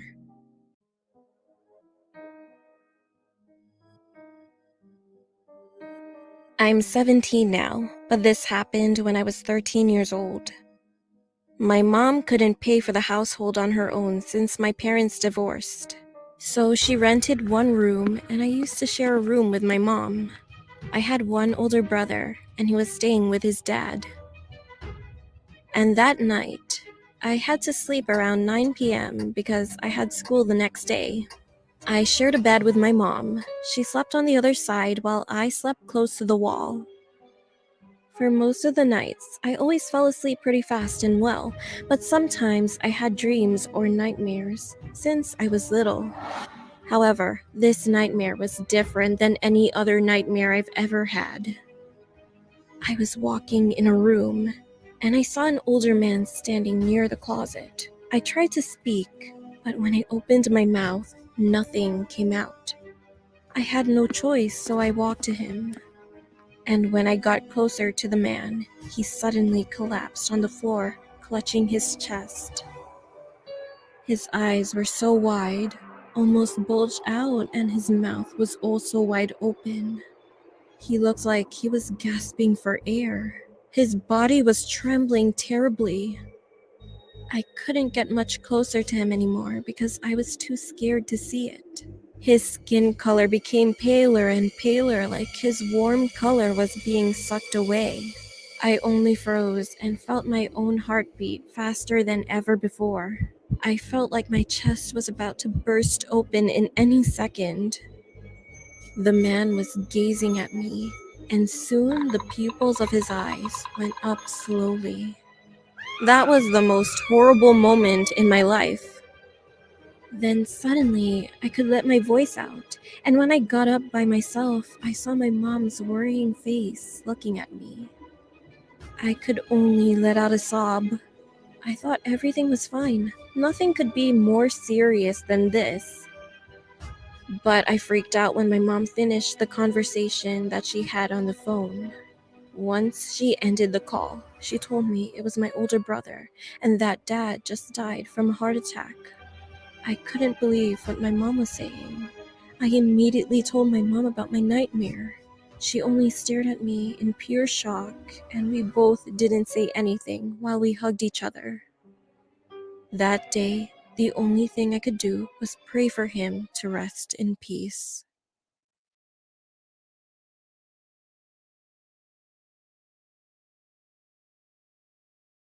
This story happened when I was only around 9 years old. We lived in a basic 2-story house in a very small village with only about 100 people. Every year, on the 4th of July, our village had the fireworks show and all the people went to the community park to watch it together. But I couldn't go that year because I had just recently broken my arm, and the doctor told me not to go to any public places for about a week, which I was really bummed about. Just to give you a basic layout of our house, our living room was connected to our front door. If you keep walking forward, you would have gotten to the kitchen, take a left from there, and that's where my room was on the first floor. Anyway, when it was about 8 o'clock p.m., all of my family went to the park. I was in the living room and started watching some cartoons. About half an hour had passed. I was getting tired, so I turned off the TV and went to my bedroom. I took off my glasses and started to doze off soon. I was almost asleep when I heard the front doorknob turning. I thought it was my family getting back from the park. So I got up and looked out of my room. I hadn't put my glasses back on, so everything was a bit blurry. But I could see clearly that there was only one person in the window. Seeing that not everybody was in front of the door, I felt a little scared, so I shut my bedroom's door and went back to my bed. But then, I heard the door open and then close. I immediately noticed that I didn't lock the door, which my mom had asked me to do before she left. I wanted to punch myself. Then I heard a faint voice say, "Hello, is anybody home? I have some candy. I can give it to you if you want. Just come out of the room that you're in." I quickly got off my bed and hid under it. I tried to be as quiet as possible, but because of my arm, it hurt so bad that I started crying. At the time, I didn't have a cell phone, so it was impossible to call the police. The man was walking towards the kitchen. Soon, he opened my room's door, and I covered my mouth to not make any noises. I saw the man walk up to my bed and stop. He leaned all the way down slowly, and then I saw his face. He had chapped lips and a really scruffy chin, and he was smiling. My heart dropped. I hit my arm on my bed frame when he grabbed me out from under my bed, and next, he made me stand up. He said, "Why don't you come with me? I have lots of candy at my house," which made me so scared. I couldn't move or say anything but just cried while he stared at my face. He then picked me up and started carrying me outside. I kicked and screamed. He tried to get in the white van. He tried to open the door, and I managed to fall loose and landed right on my back in the grass. I got up as quick as I could and made a run all the way to the park.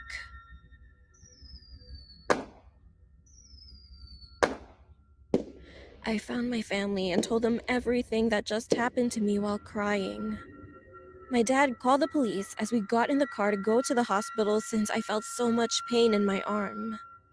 All that I remember was I had woken up in a hospital bed with a different colored cast on my arm. After that, we got home and the police were still there. They caught the man under my bed. They said that he was probably waiting for me to come back home. He actually had a criminal record of pedophilia, sexual assault, rape, and murder. The police said that he had escaped 2 days ago and they've been looking for him since. My family has moved to a bigger town since then. I hate to think about what might have happened if I wasn't able to get loose of his grip. But it comes to my mind every day.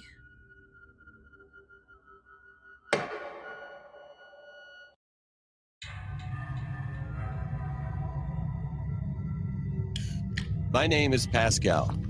I'm 22 years old now, but this event happened 3 years ago when I was 19. It happened in the middle of the night when my parents were away for an important company meeting. The company was kind of far away from where we lived, so I stayed home by myself while they were gone. One time, while I was at home alone, I looked out the window randomly and froze. There was a tall man, almost dressed entirely in black. He was wearing a tuxedo and holding a kitchen knife. This guy was standing right outside of the door, looking at me. He wasn't laughing at all, and his head was twitching continuously. "Sir, please get off our property, otherwise I'll call the police." I opened the window and told him. Then the man replied, "Oh, you can do that if you want, as long as you don't look away." Because of this strange attitude, I felt anxious. So I grabbed my cell phone and called the police. But when I looked out the window again, he was gone. At that very moment, I heard footsteps coming from downstairs. I suddenly remembered that I forgot to lock my garden door, so it was still open. I thought I was gonna die at first, but then I pulled myself together. I got my bat and looked down the stairs, slowly, trying not to make a sound. There he was. He was just staring at me. He didn't move, but said, "I told you not to look away." A few moments later, we heard sirens. The man still did not move. But then he suddenly changed his mind and walked over to me. I tried to swing my bat towards him, but I was so scared. I couldn't do anything except scream. The police broke down the door. One policeman tried to arrest him, and the other one tried to take the knife away from him, but the man resisted. He was strong. Even though he was outnumbered, they couldn't stop him. They threatened to shoot him in the foot, but he didn't care. Furthermore, he attacked the two policemen, and they tumbled down to the ground. I ran to one of the rooms and slammed the door shut, but he kicked in the door. When the door opened, I could see his face, and I will never, ever forget that moment. However, at that very moment, the police caught up to him and shot his foot. The guy started screaming in pain. Shortly after that, he managed to jump outside of a window and disappeared. The policemen chased after him, but unfortunately, they failed to arrest him. I never saw that guy again. I'm glad that I survived that incident, but I also feel nervous that he'll come to my house again. From that day on, I always made sure I locked all the doors and windows.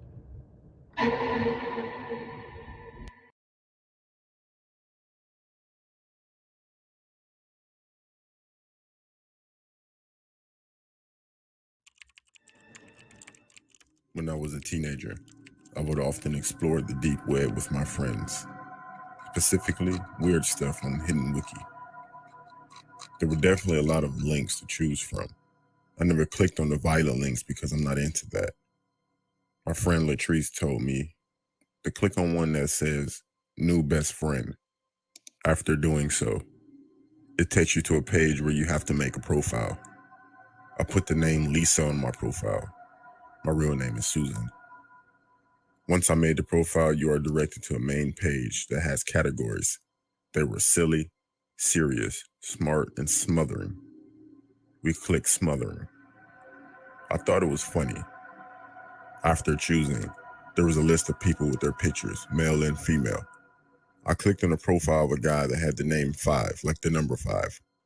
I entered, and it didn't seem like someone who would be a smothering friend. When I was searching through his profile, I received a message from him asking if I were looking for a friend. I looked at Latrice, and she laughed, but also told me to respond yes. So we're messaging back and forth for maybe 30 minutes, and then Latrice had to go. I told him I'll be back on tomorrow, and he said okay. Maybe a week went by where I would talk to him every night. He seemed very nice, so we exchanged numbers so we could talk more.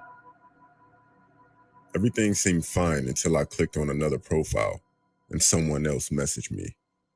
I started talking with this other person, but still was texting the guy 5, which I knew his real name now as William.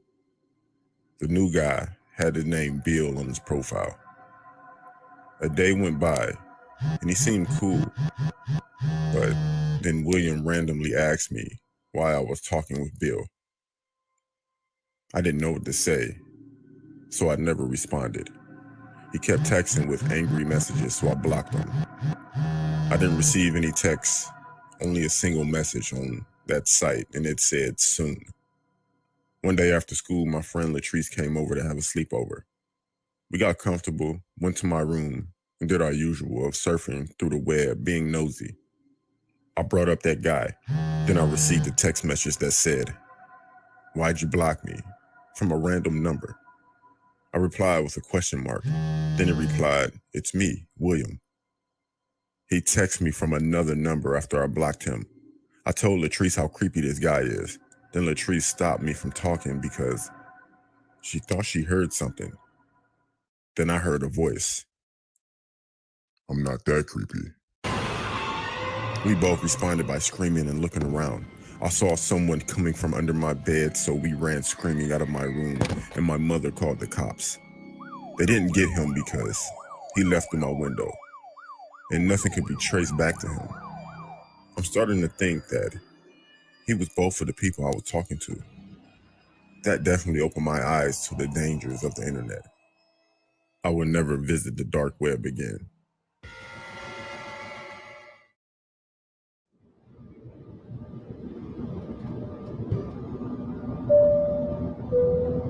A few years ago, me and my family went on our yearly holiday to Madeira, which is the birthplace of my parents. It was pretty normal for us to go annually, as our grandparents were living there. We would sleep in one of our grandparents' home, and during the day, we would go to festivals. If you do not know much about Madeira, then this story will probably give you a better idea. It's not that a physical thing occurred that holiday. It was just this nightmare that became very real for me as a child. As I said before, I was staying at my grandparents' house while in Madeira. I had a room to myself on the upper floor. It was pretty creepy since my grandmother loved Victorian-style dolls. Once I was able to fall asleep, I had a creepy dream that I can't forget. I woke up, and from my bed, I could hear movement on the floor. I looked down to see that the floor was covered in black insects, just crawling around. I could not see the almond brown wood floorboards, and began to yell for help. Someone opened my door, and I saw my little brother come in, but behind him was a woman in a hideous purple dress. I never saw this woman before, but before my brother even came closer to me, I saw the woman force her hand into his back and tear out his heart. I remember screaming in the dream, and all the woman said was, "Your parents aren't here." And I woke up. I was so scared that I went into the next room where my brother should have been asleep, but because it was dark, I couldn't see him. Well, I was a dumb kid. My anxiety level rose even higher. I ran out, went downstairs, and none of my parents were around. I started to panic more because of what that lady in my dreams said, and I started to cry even more. Then I heard my older brother call my name from up the stairs. The stairs I just ran down. I told him I had a bad dream, and he stayed in my room after showing me that my little brother was snoring away in his bed. The next morning, my brother told my parents how I behaved, so my mother asked me what happened. I told her about the dream with the lady in the hideous purple dress. My mother's face became serious, and she looked worried. I didn't know why, since that was unusual for her. About 2 years later, I was going through my parents' wedding album in our home in Madeira, while I was sorting out the top floor of the house with my younger brother. I noticed that one of the pictures was ripped in half. I thought it was unusual, so I began looking through to see where the other half was. It wasn't in the album. I brushed it off. About an hour later, I was going through one of the drawers in the living room cabinet. I saw this picture of a woman in a purple dress. She looked almost identical to the woman in my dream.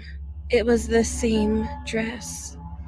I began to get goosebumps, so I put the album on top of a table and opened it to the page with the teared up picture.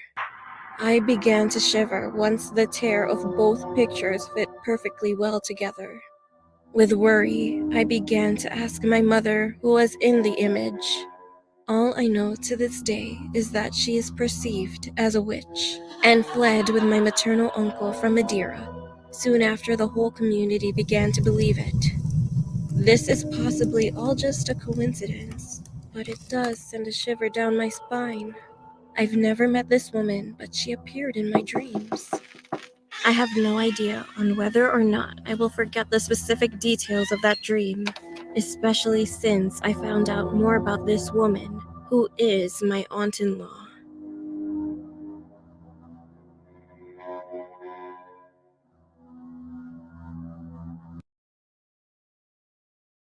This happened about 5 years ago. I was 11 years old, and it was pretty early in the morning. I was in the backyard playing basketball with my younger brother before I headed to school. We had a basketball hoop in our backyard. Our backyard was located next to an alley, and our gate was pretty short, so anyone who walked through that alley could see right into our backyard. After playing for a bit, we noticed that two strange men in the alley were checking out our neighbor's backyard. I didn't feel safe around them, so I led my brother back into the house. We were going to ignore them, but after eyeing them a little longer, my suspicion about them turned out to be right. Watching them from the window, I saw one of them hop right over our tiny gate and was now in our backyard. Then we rushed to go tell our mom. My mom went straight outside to see two strangers standing in our backyard. She yelled at them angrily and told them to go away. She called 911, but they ignored her and didn't leave. One of the men just stared at us. All of a sudden, he went into the shed we had in the backyard and pulled out a lawnmower that was inside. At first, we were all confused and we thought they might be trying to steal it. Then my sister started to record the incident, thinking it might scare them, make them run away, but it didn't work. My mom called 911, and the men weren't saying anything to us. But one of them seemed to have changed his mind and was trying to convince the other man that they should just leave. Then the man who pulled the lawnmower out of the shed turned the lawnmower on. We were totally confused at that moment. A random stranger just comes into our backyard and completely ignores everything we say to him. Why would he go into our shed, pull out a lawnmower, and turn it on? I mean, it doesn't make any sense. However, his next move made even less sense and was even more insane. He flipped the lawnmower upside down and just stood there looking at it. A few seconds later, our confusion soon turned to horror after watching what happened next. He dived headfirst into the spinning blade of the lawnmower, which cut his neck wide open and ended his life. All this happened in the blink of an eye. My mom screamed at the top of her lungs, which frightened the 911 operator. I couldn't believe what I just saw. I was only 11 years old at the time, but it must have been even harder for my younger siblings to watch that happen. A few minutes later, the ambulance and the cops arrived at the backyard. The police came by to ask a few questions, but the video my sister took had the whole incident on video, so the cops knew the story was legit. I couldn't help but feel bad for the other man that was with him. When the incident happened, he screamed too, started crying, and begged us to call for help. But it was already too late. I didn't go to school that day because I was in shock. After that, I couldn't sleep at all. I had nightmares for a while. I wished we'd never saw that and wondered what happened to that man to make him want to end his life. I also couldn't stop thinking about our lawnmower. It was old and worn out. You needed to pull the cord multiple times, and with some luck, it might turn on. But he pulled that thing once and it started right up. Everything was odd that day.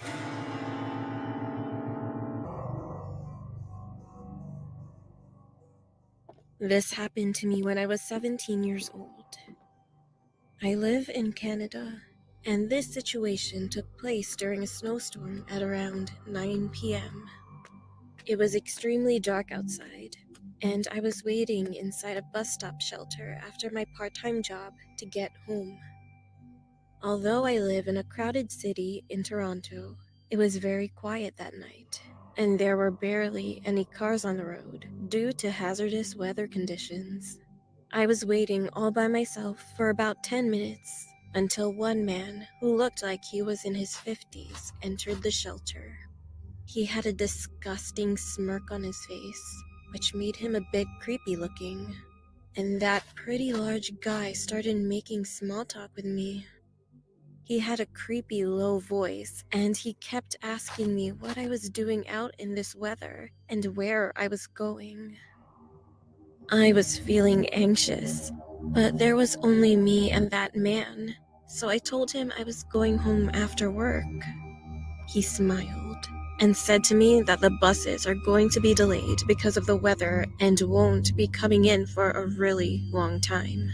I took out my phone to check the bus times. However, due to the deadly cold weather, my phone died completely. Then he came closer to me. He smelled awfully disgusting. "Hey, you want to come with me for 5 minutes?" he said.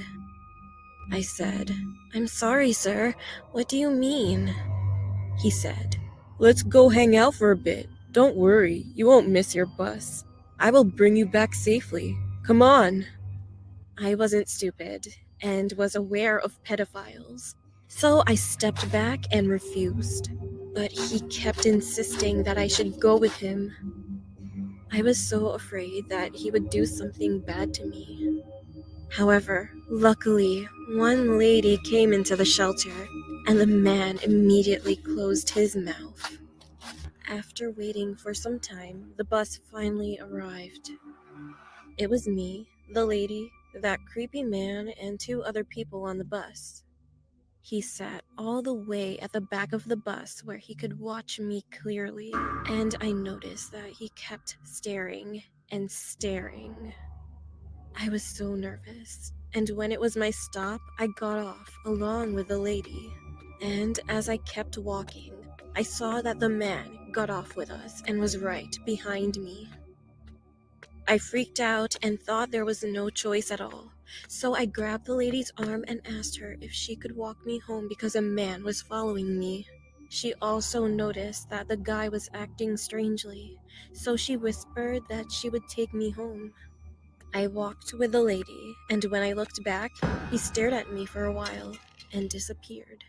When I arrived home, my parents and I thanked that lady repeatedly, and after that, I never saw him again in my life.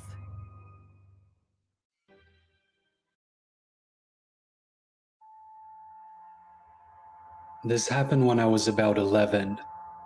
My 2 friends and I, all of us male, were swimming in my friend's backyard one night around 10 p.m. My friend's house borders the junior high school property and is separated by a chain-link fence. As we were swimming, I look over and I see a tall man dressed in black and a baseball cap, just standing there like a zombie, just watching us. For some reason, I didn't get scared. I just thought it was weird.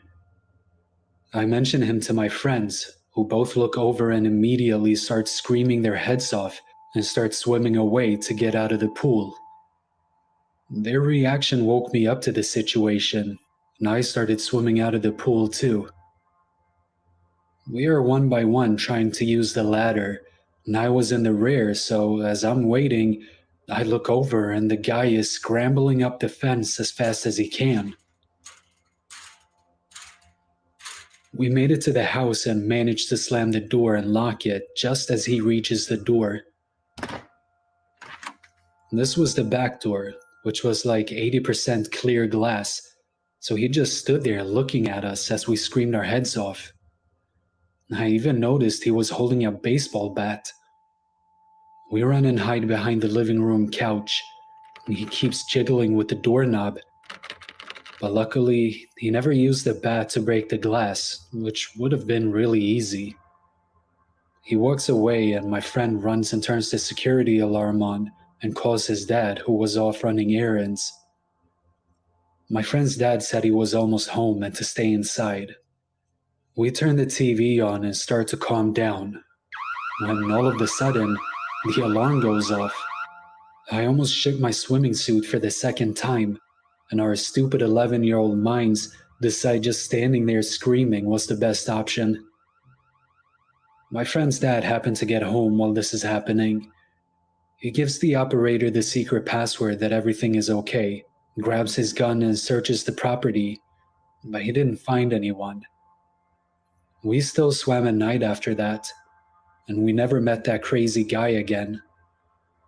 Also, I'm 25 now, and I don't know why we didn't just call the cops or why my friend's dad didn't call the cops.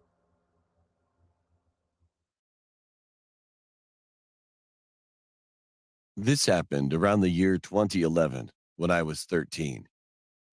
One day my friend was planning on throwing a party at his place, so my older cousin drove me there. It took about 4 hours to get there, and when I finally arrived, it was around 8 p.m. A few hours later, we were having fun, but out of nowhere, I had to use the bathroom really badly. About 5 minutes had passed, and while I was in the bathroom, I heard a crunching noise coming from the woods. At first, I thought it was someone who arrived late to the party, but all of a sudden, I heard loud banging on the glass. I started to think it might be my friend just looking for me, so I told him that I was inside the bathroom. However, it wasn't my friend. It was a guy who looked like he was in his late 50s. He said that his car broke down. He then asked me to help him, but I was already paranoid about strangers, so I simply told him that I couldn't help him. He nodded his head and walked away. When I was done using the bathroom, I went back to the room where my friend was. I told him what I saw and what the man said to me. My friend looked like he just saw a ghost. Then he finally said that for almost 2 months, this man was stalking his entire family and also saw him from the bathroom window tons of times. They asked the police to check their area several times, but they couldn't help his family. When he said that, I thought he was overreacting until I heard the same banging noise now coming from the door. It was more violent now. Everybody paused what they were doing and looked at the door in shock. One guest broke the silence and said it was probably only the pizza delivery man. But my friend told me not to answer the door at all costs. I looked through the peephole, and there he was, the same guy I saw through the bathroom's window. He had a psychotic-looking face and was licking his lips nonstop. We all just stood there in silence and hoped that the man would go away. But after a few minutes, the loud noise came from the basement. The guy threw a brick at the basement's window and crawled through it. Suddenly, it sounded as if a gunshot echoed through the entire house. My friend and most of the partygoers screamed and ran out of the house. I stayed behind along with a few others. One of the older kids was trained in martial arts, so I saw him assault and attack the man until he was shot. Afterward, the man escaped and ran into the woods. The whole scene was chaotic now. An ambulance and police car arrived soon after, and fortunately, the kid that was shot survived. After a few days of intense investigation, the police went to my friend's house and told him that they caught the guy. It turns out that he was living in the woods. He also kidnapped 3 kids, but luckily they were found in time and set free. But they also found out that he had already killed a few kids already. So after that, he was condemned to death for murder.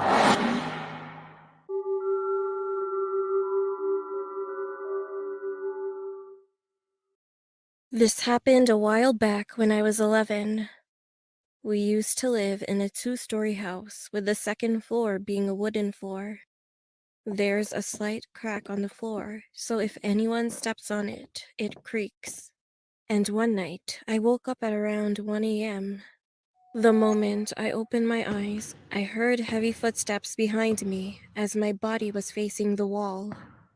My bed was next to the wall, and my computer was by my head. My door was always open since I never close it when I go to bed.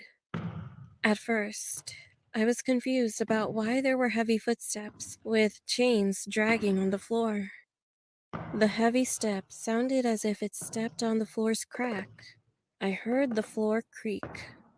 The footsteps seemed to fade away to the end of the hallway to my uncle's room. It creeped me out and I couldn't move my body. I just stared at the wall in fear, then closed my eyes. Soon after, that noise came back to my room slowly. I heard the creak again, and all of a sudden, the chains whipped the floor door. That sound was so loud, so I opened my eyes for a few seconds in fright, but closed it again. I said to myself that it was all a dream, and it was nothing. It became silent until I heard a loud smash on the keyboard that's right by my head. I screamed, but kept closing my eyes forcefully. Suddenly, one of the deep voices started murmuring loudly just above my head. Its sound was so low beyond recognition, so I couldn't understand what the thing was. Then I started to pray to God. I was not honest and trustworthy back then, but praying was the only way to erase my fear. So I kept praying, and surprisingly, the voice faded away. The next day, I told my family about what happened, and they were surprised. I was given a rosary by a relative as protection, and she told me not to take it off. So ever since then, I've been wearing it. However, just a month after that, around 3 a.m., I was sleeping and suddenly my rosary fell and shattered into pieces on the floor. I jumped out of my bed immediately when it happened. I was so confused, but I didn't want to check on what could have caused it. So I decided to go back to sleep and just collect the scattered pieces of the rosary when I woke up. The next morning, I told my family about it again, and they got really scared because it was really unusual. But they couldn't do anything about it, so they just tried to cheer me up. Nothing has really happened since then, but I always wonder what would have happened if I opened my eyes to look right above my head to see who or what that deep voice was.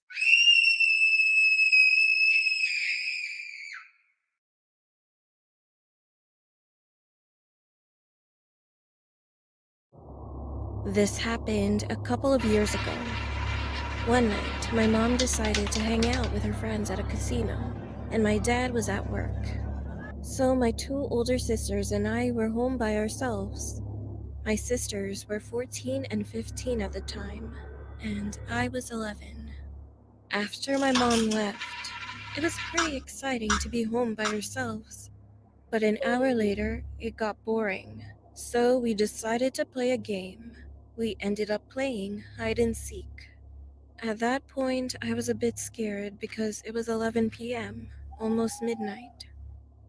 But then I kind of brushed it off since I thought my dad would come home soon. I didn't want to admit that I was scared.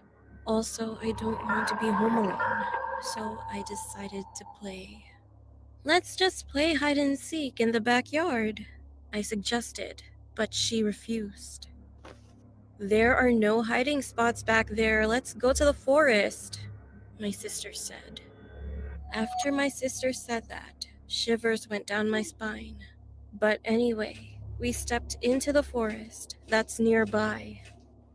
Go count, my second older sister said to me. I decided that I had to be brave. My other sister gave me a blindfold. What is this for? I asked. Put it on and try to find us, my sister said. While my sisters used flashlights to find a place to hide, I put the blindfold on and then counted to 30. When it was time, I said, "Ready or not, here I come." After walking around, touching every tree I walked by, 10 minutes had already passed, and I still hadn't found my sisters. Even while I was walking on this trail, I could barely see anything, so I tripped on a twig and fell.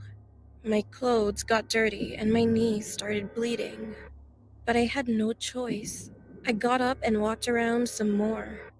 I came across a tree and knew I finally found something. It felt like a person. "Haha, found you," I said. I then heard my sisters walking by behind me, saying, "Hey, how did you not find us yet?" At that moment, I froze. I took off my blindfold slowly and saw an old man sitting there smiling at me while holding a knife. "Can't I play with y'all?" he asked, with a cracking voice. He wore a dirty shirt, and his hair seemed like he didn't shower for a long time. My sisters and I screamed and started running out of the forest as quickly as we could. While running, I looked back and noticed the man chasing after us while holding the knife, swinging it in the air. He was laughing like a mad person. I've never felt that kind of fear before. But after running for a while, the old man couldn't keep up. He stopped running, stared at us, and then he turned around and went back into the forest. We got closer to our house, and then we saw our dad pulling into the driveway. We ran to him and told him what just happened. He was shocked, so he called the police immediately. The police went to the forest and they searched those areas for a few hours. After a while, they found and arrested the old man. The next day, we learned that the old man killed 4 female children and dumped their bodies in the woods. All the local news stations were covering the incident. When I heard that, I felt sick to my stomach. I am glad that we are safe, but now I pray for the 4 souls of the children. May they rest in peace.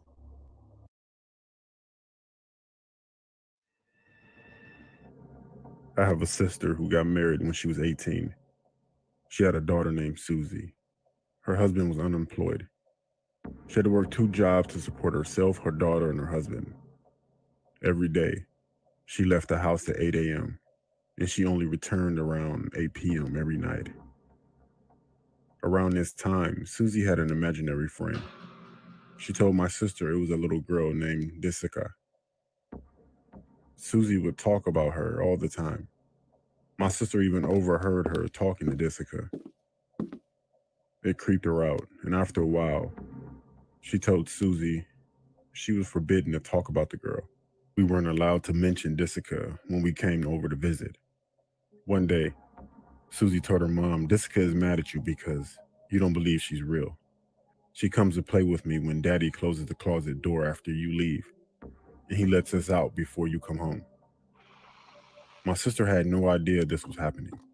Her husband was supposed to be watching Susie during the day. Instead, he would lock her in the closet with a box of cereal and leave her there all day. When my sister discovered what was going on, she kicked her husband out. The poor little girl spent so much time all alone, locked in a closet, that she had conjured up an imaginary playmate for herself. My sister divorced her husband and got custody of Susie. She decided to move out of the house they were renting. When the moving van came, the old man who owned the house came over to help them. He was talking to my sister and said, "I was always worried about your little girl on those basement stairs. My granddaughter fell down those basement stairs and broke her neck. She died in front of the closet down there." When she heard that, my sister got the chills. "What was her name?" she asked. "It wasn't Jessica, was it?" The old man looked at her and said, Her name was Jessica. She was only 4 years old. She couldn't say it properly. And how did you know that's how she said her name, Jessica? How did you know? My sister was in denial. She told him she didn't know what he was talking about. She refused to talk about it, grabbed the last of her things, and left the house for good. Even today, we're still not allowed to talk about Susie and her imaginary friend, Jessica. My sister remarried a few years later, and Susie got a great new stepdad. But Susie, when we speak alone, she always brings up that little girl and what she looked like. And it still creeps me out to this day, because I don't really believe in that type of stuff with ghosts and paranormal, but there's no way that Susie could have known about that little girl. But who knows? Maybe they are real, and maybe not.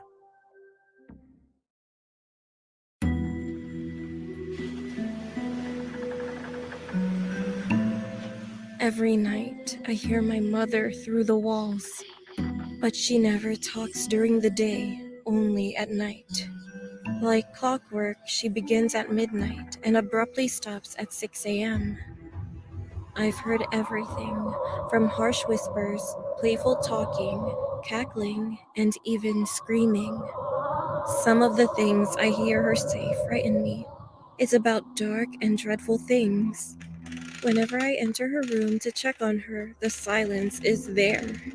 She just rocks in her chair. This is enough. I can't take it anymore. My mom has been suffering from seizures for the past few years, and they're getting worse. The doctor told me that she needed full-time care, so I volunteered.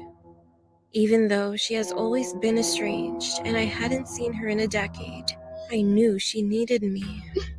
So I kinda thought it might be my last chance to stay with her. But it's gotten too much. She scares me. She doesn't even eat. I've tried and tried, but she doesn't open her mouth. I've tried to get her out of her bedroom, or at least out of her chair, but she gets aggressive. So whenever she needs a bath, I bathe her right where she sits. She just rocks in her chair, mindlessly smiling at her closet. She does this all day.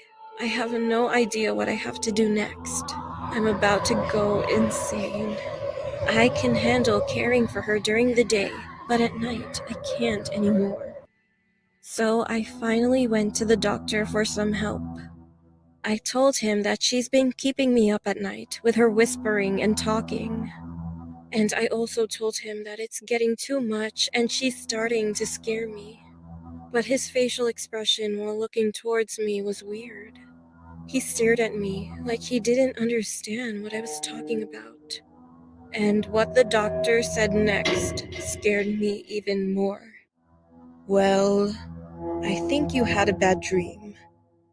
Your mother bit her tongue off a few years ago. She can't talk at all.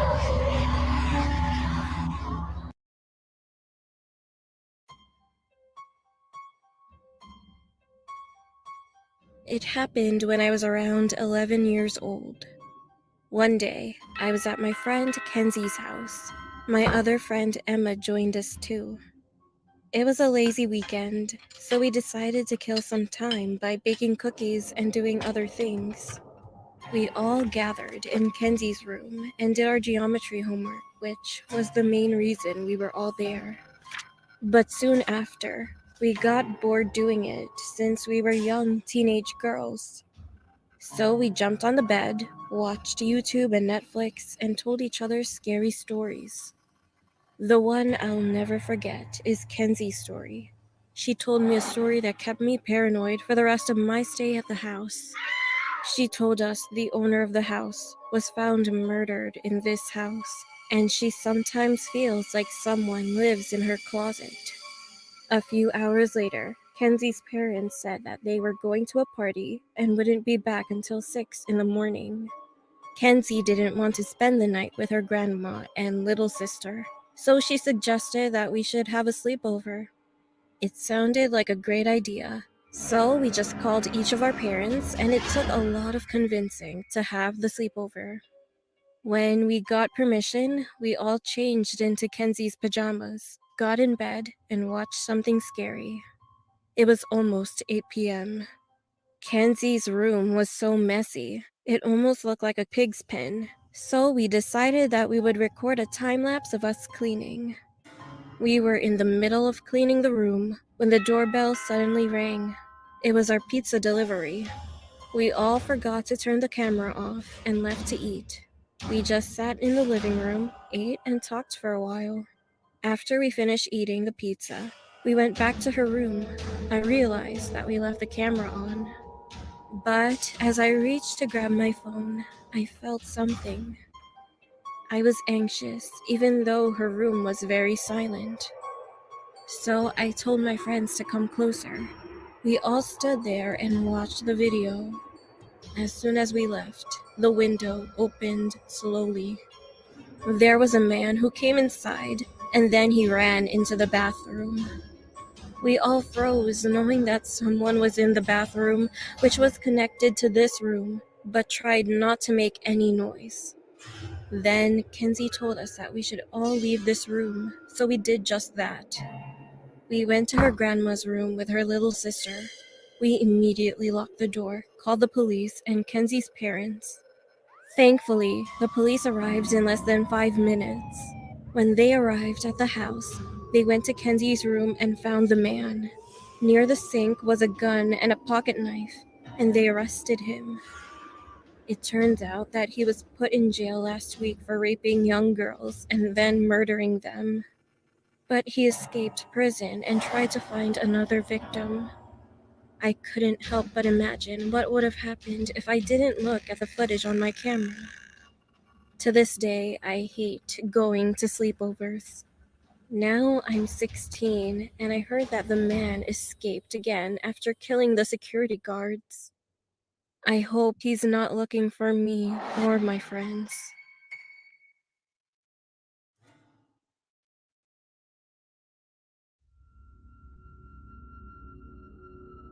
This story takes place in South Africa, my home country. It happened last year during July, right after I turned 18. I had a 3-week holiday before I had to go back to school, and my sister decided to take me and a few friends to KwaZulu-Natal for a trip to a mountain range. It was me, my sister called Kate, and my 3 friends, Ashley, May, and Hannah. The last place we visited before we went to the cold mountain range was called Isandlwana, where the Shaka Zulu army fought Britain with many fatalities. We got to the place at around midnight since there was no security, so we decided to explore the grounds and look at the thousands of graves placed around the land.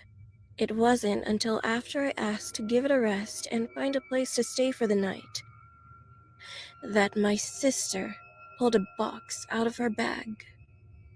It was the infamous Ouija board. We used to believe in the paranormal side of the world, so all 5 of us decided to play. I mean, it was such a perfect place to do it.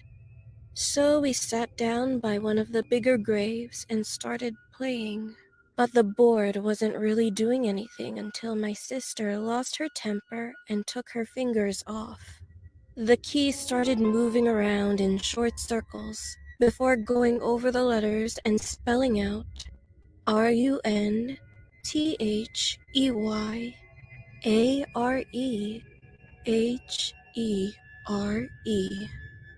Run. They are here. At first, we were all kind of laughing.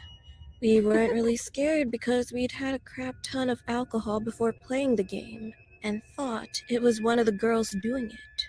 However, all of a sudden, Ashley stood up, cried out in pain, and she claimed something was stabbing her. "Help! Help me!" she screamed, so we immediately stopped playing and went to help her. When she lifted up her shirt, you could see a long and deep scratch that went from where her heart is down to her stomach. We were all shocked, so we left the place in a hurry since the nearest clinic was over an hour away. When we arrived, our situation only got worse, considering we were a group of white girls who only knew how to speak English and a bit of Dutch, while everyone inside of the clinic was a Zulu native and didn't know any English. We couldn't get my friend any help, since neither we nor the nurses understood each other until we lifted up my friend's shirt to show them the wound. We felt so stuffy, and eventually one nurse sterilized her and bandaged her up. However, surprisingly, the next morning when we woke up inside of my sister's van, she was no longer wounded, and it was as if the event didn't even happen. Someone later told us that it might be a Zulu trademark to cut their enemies' hearts from their gut in respect of the body they had killed, preparing them for the afterlife. But who knows? Now, over a year later, none of us truly know what happened. I go to university, and they are still my only friends. The memory becomes more and more distant over time, and I sometimes believe that we all just hallucinated. But the one thing for sure is that I will never, ever touch the Ouija board again. I was 13 when this happened. My parents left on a business trip to LA, so I had to stay home. My dad gave me his card so that I could order whatever I needed, so I kinda enjoyed being alone. And I wasn't scared because I've been home alone so many times, and besides, it was only for 3 days. Well, this was around the time the clowns were breaking into houses and doing some weird stuff. But they never came to my area since they usually hit more quiet places, especially the area near a forest. Although we had a fence that could easily allow someone to climb over, we didn't really think much about it because the area where we lived in was very safe. Anyway, it was around 6 p.m., and this was in the winter, so it got dark pretty fast. We had a glass room at the back of the house, also known as a conservatory, and it leads straight to the garden. The room was right next to the kitchen. I got a little hungry, so I went to the fridge, took out some snacks, and went back to the living room to continue watching TV. There was a roof on the glass room that intensified any sound that landed on top of it, even the gentlest drop of water. That day, it was raining heavily, so it was too noisy to hear anything except the rainfalls pounding on the roof. About a few minutes later, I was quite sleepy, so I decided to go up to my room and lay down. I was about to grab my phone and check my social media, but then I heard something drop really hard on something downstairs. It really creeped me out. I got really scared, but decided to go downstairs to check, thinking that it would be nothing. So I came out of my room, went halfway down the staircase, and looked down the hallway. The whole area was dark, but I knew that someone was standing there. I saw the back of a silhouette. I quickly went to my room, trying not to make any noise. Then I heard someone walking around the living room. I immediately called the police and whispered to the operator that I needed help ASAP. But all of a sudden, I had a sneezing fit. I was so panicked at that moment, so I instantly ran to the bathroom since it was the only room with a lock. As I was reaching the bathroom, he sprinted up the stairs so fast. I locked the door and tried not to cry. The man tried to open the door. He kept turning the doorknob. The bathroom had a small, blurry window, but I was able to see outside. So, just then, I got a glimpse of what was at the door. It was a clown, with green hair and without a nose. He was wearing a very weird outfit and was holding a gigantic knife. I had no other choice, so I quickly hopped inside the bath, opened the big window, and jumped out. I slid off the big roof and fell on the concrete. I couldn't even feel my injury because I was so scared. As I was about to hop on the fence, I heard the cops. They entered our house, and after that, they arrested and cuffed him. When he walked past me, I was so scared and my body was shivering. But I was glad that it was over. The police contacted my parents, so they came back home in a hurry. I would see them again, and I knew that I was safe now. From then on, I never stayed at home alone, and that clown guy was in prison for several years for scaring kids and for possible murder. This happened when I was 17 years old. I was a senior in high school. It was the middle of the week, and my friends and I were chatting online about wanting to do something new and fun over the weekend. We usually just went to the movies, went to the mall, or got dinner, and I thought we should try something different. The next day, I was in the computer lab for one of my classes, and I had some time to kill because I finished my assignment early. Keep in mind, Snapchat and Instagram were just starting up and didn't have the same kind of popularity as it has today. So the only thing we really had at the time was Facebook. However, my school was strict and blocked Facebook, so the only thing I could really do was read articles on news websites. While searching and scrolling through the internet, an article showed up. It was about an interview with a man who was discussing the truth of paranormal activity around the area I grew up in. Intrigued, I read the article and looked up the places the guy was talking about. And sure enough, I found a bunch of things. One place in particular caught my eye. It was a place about 20 minutes away from where I lived. It was known to have multiple paranormal occurrences happen on the exact same road. As soon as class ended, I texted my friends about what I found, and we all agreed on going and seeing what this road was all about Friday night. Friday night finally arrived. It was me and 4 of my friends. Right before we entered the location, I parked my car and had my friend drive, because we believed that if a guy drove, not much would happen. So she drove my car while I was sitting in the passenger seat. While switching seats, my other friends put baby powder on the top of my car, because one of my other friends read that it helps people see when ghosts touch or brush your car. It started to drizzle a bit, which bummed us out because the baby powder would be washed away. As we were driving my car, we turned off the radio to make it more suspenseful.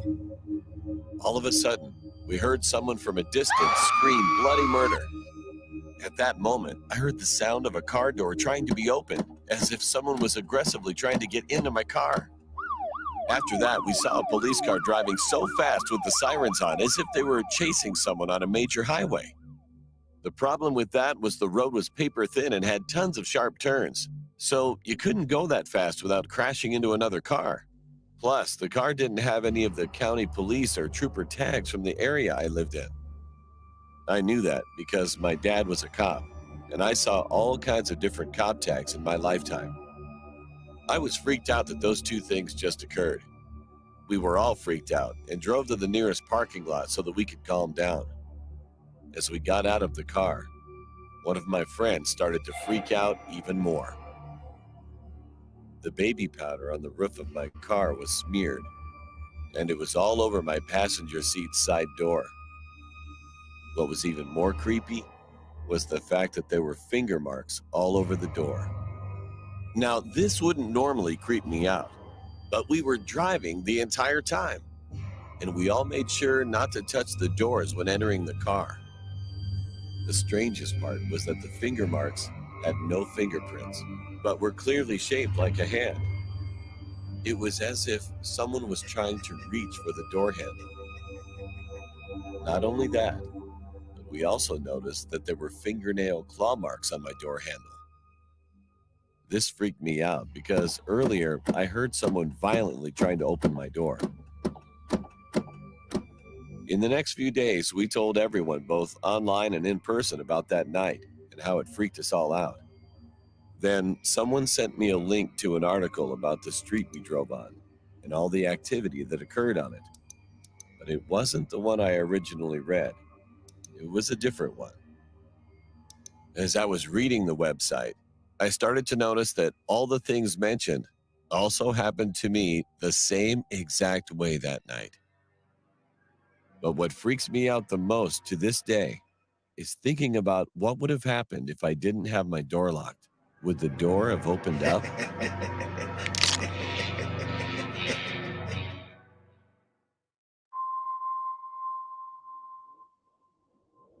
A few days ago, I went to a Macy's store with my mother and son to go check out some jewelry. While my mom was checking out jewelry, I noticed an old man around his 50s come near us. He was about 8 feet from us. At first, I thought he was just a random customer checking something out for his lady or something. Then, from the corner of my eye, I noticed he was just standing there without moving and looking at us. It made me feel uncomfortable, so I turned around, moving the stroller, which my toddler was in, because I didn't want him looking at my baby. I turned my eyes to look at him again, and I could see that he was just staring at me with a creepy look. He was staring at me and my baby. Then, all of a sudden, he grinned widely at us. The weirdest thing about him was that he was wearing women's shoes and a scarf, and also holding a dress in his hand. He opened his mouth and tried to say something. I couldn't hear what he was saying, but I could read his lips. I like you. I like your baby. I just thought the man was a weirdo. And then my mom also noticed that he was odd and creepy. He saw that my mom was glaring at him, so he walked away. But then he appeared on the opposite side of us and started staring at me again. This time, he pulled his phone out and made it seem like he was about to take a picture. He was staring at us and his eyes opened widely. He was smiling like a crazy psychopath. That was enough. I wanted to go up to him and tell him to get away from us, but I had my boy with me and didn't want anything to happen, so I chose to just get out of there. I told a lady who was working there what happened. She said that she would go take a look at him. A few minutes later, she came back and told us that he was a customer who has been reported before by other people. My mom asked, "Why hasn't he been kicked out then?" The lady said, "Well, because he hasn't threatened or hurt anyone, so the store doesn't have a good enough reason to kick him out." My mom and I were pissed off because obviously the man is just there to harass people. The lady then told us that he said something creepy to her and also made her uncomfortable. She told us that when she went to go ask him what he was up to, he told her that he went to the store to return a dress. He decided that he didn't like that he bought it for his lady.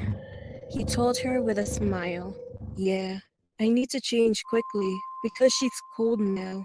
My mom and I instantly felt so creeped out, so we just left.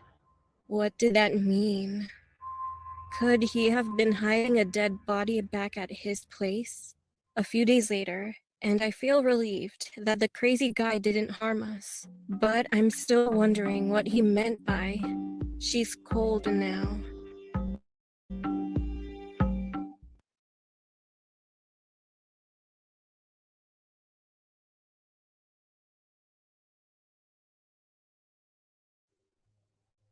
This story happened in the summer of 2017 when I was 10 years old. My older brother and I had a babysitter, and she was around the age of 17. Since my mom was home on Tuesdays, the babysitter would come on the other weekdays. Most days when she babysat, we would go to the neighborhood pool, hang out, and eat lunch there. Then we went back home and my mom would arrive a bit later at around 5:30 in the evening. On one Thursday, the day was just an ordinary one, and the babysitter came around 8 in the morning. A few hours later, we decided to head to the pool and eat lunch. We all got ready and headed out the door. As I used to be a little paranoid back then, every time I went outside, I made sure I locked the door and would immediately turn the doorknob and try to open it to make sure it was locked. The door was definitely locked, so we walked to the pool and swam for a while. Then we ate lunch and decided to head back to the house.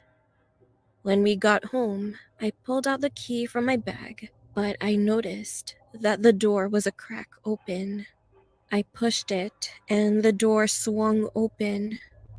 A little chill ran down my spine as I remembered that I made sure the door was locked before leaving. My babysitter had a frightened look on her face too. But my stupid brother thought nothing of it and just walked right in, so we followed him. About my house, when you walk into the house, to the right is an entryway to the living room, and straight ahead is a hallway to the kitchen. The stairs are to the right of the hallway, and you can see the upstairs railing from the entrance. We walked into the kitchen and set our stuff down, and I went to go lock the door. After I shut it, I turned back around to go back to the kitchen, but something caught my attention at the corner of my eye. Looking up at the railing, I could see the silhouette of someone crouched behind a tall, narrow floor fan. I looked a little closer, and I could see their eyes. They were wide open and were staring directly at me. I was frozen in fear and couldn't move. All I could do was stare back at them, not knowing if it was a man or woman. My babysitter called for me to come to the kitchen, and the figure slowly walked into a nearby room and disappeared. I ran into the kitchen, telling my babysitter and brother what I saw.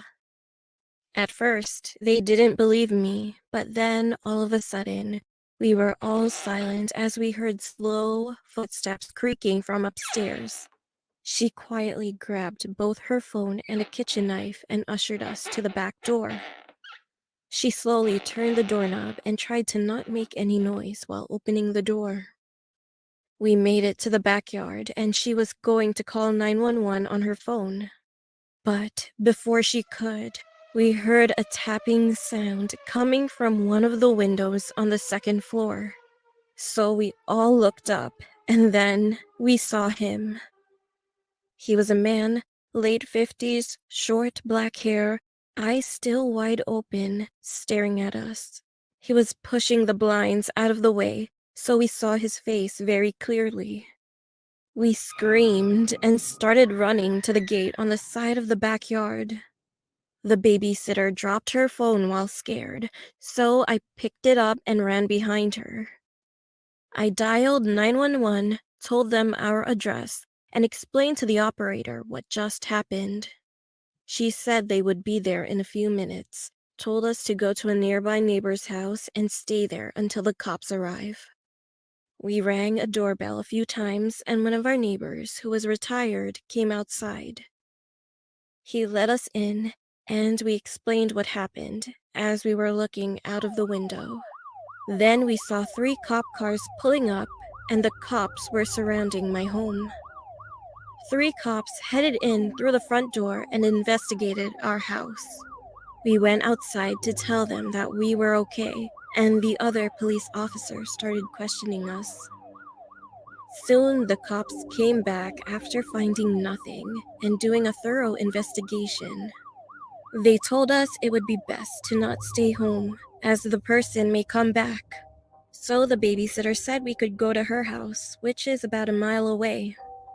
Just then, we heard our neighbors screaming from down the street. A few houses down, a policeman's car was set on fire and was smoking a lot. The cops spotted a man running past the corner down towards the end of the street. One officer took us to the babysitter's house, while the other 3 went after that man. We later found out that the man had gotten away, so he never got arrested. Our parents arrived home as they were contacted by the police and freaked out. Later that night, We came back to the house and we searched the whole place to see if anything was missing. A cash box that was stored in my parents' bedroom was missing, but we didn't report it since the man was never found. I have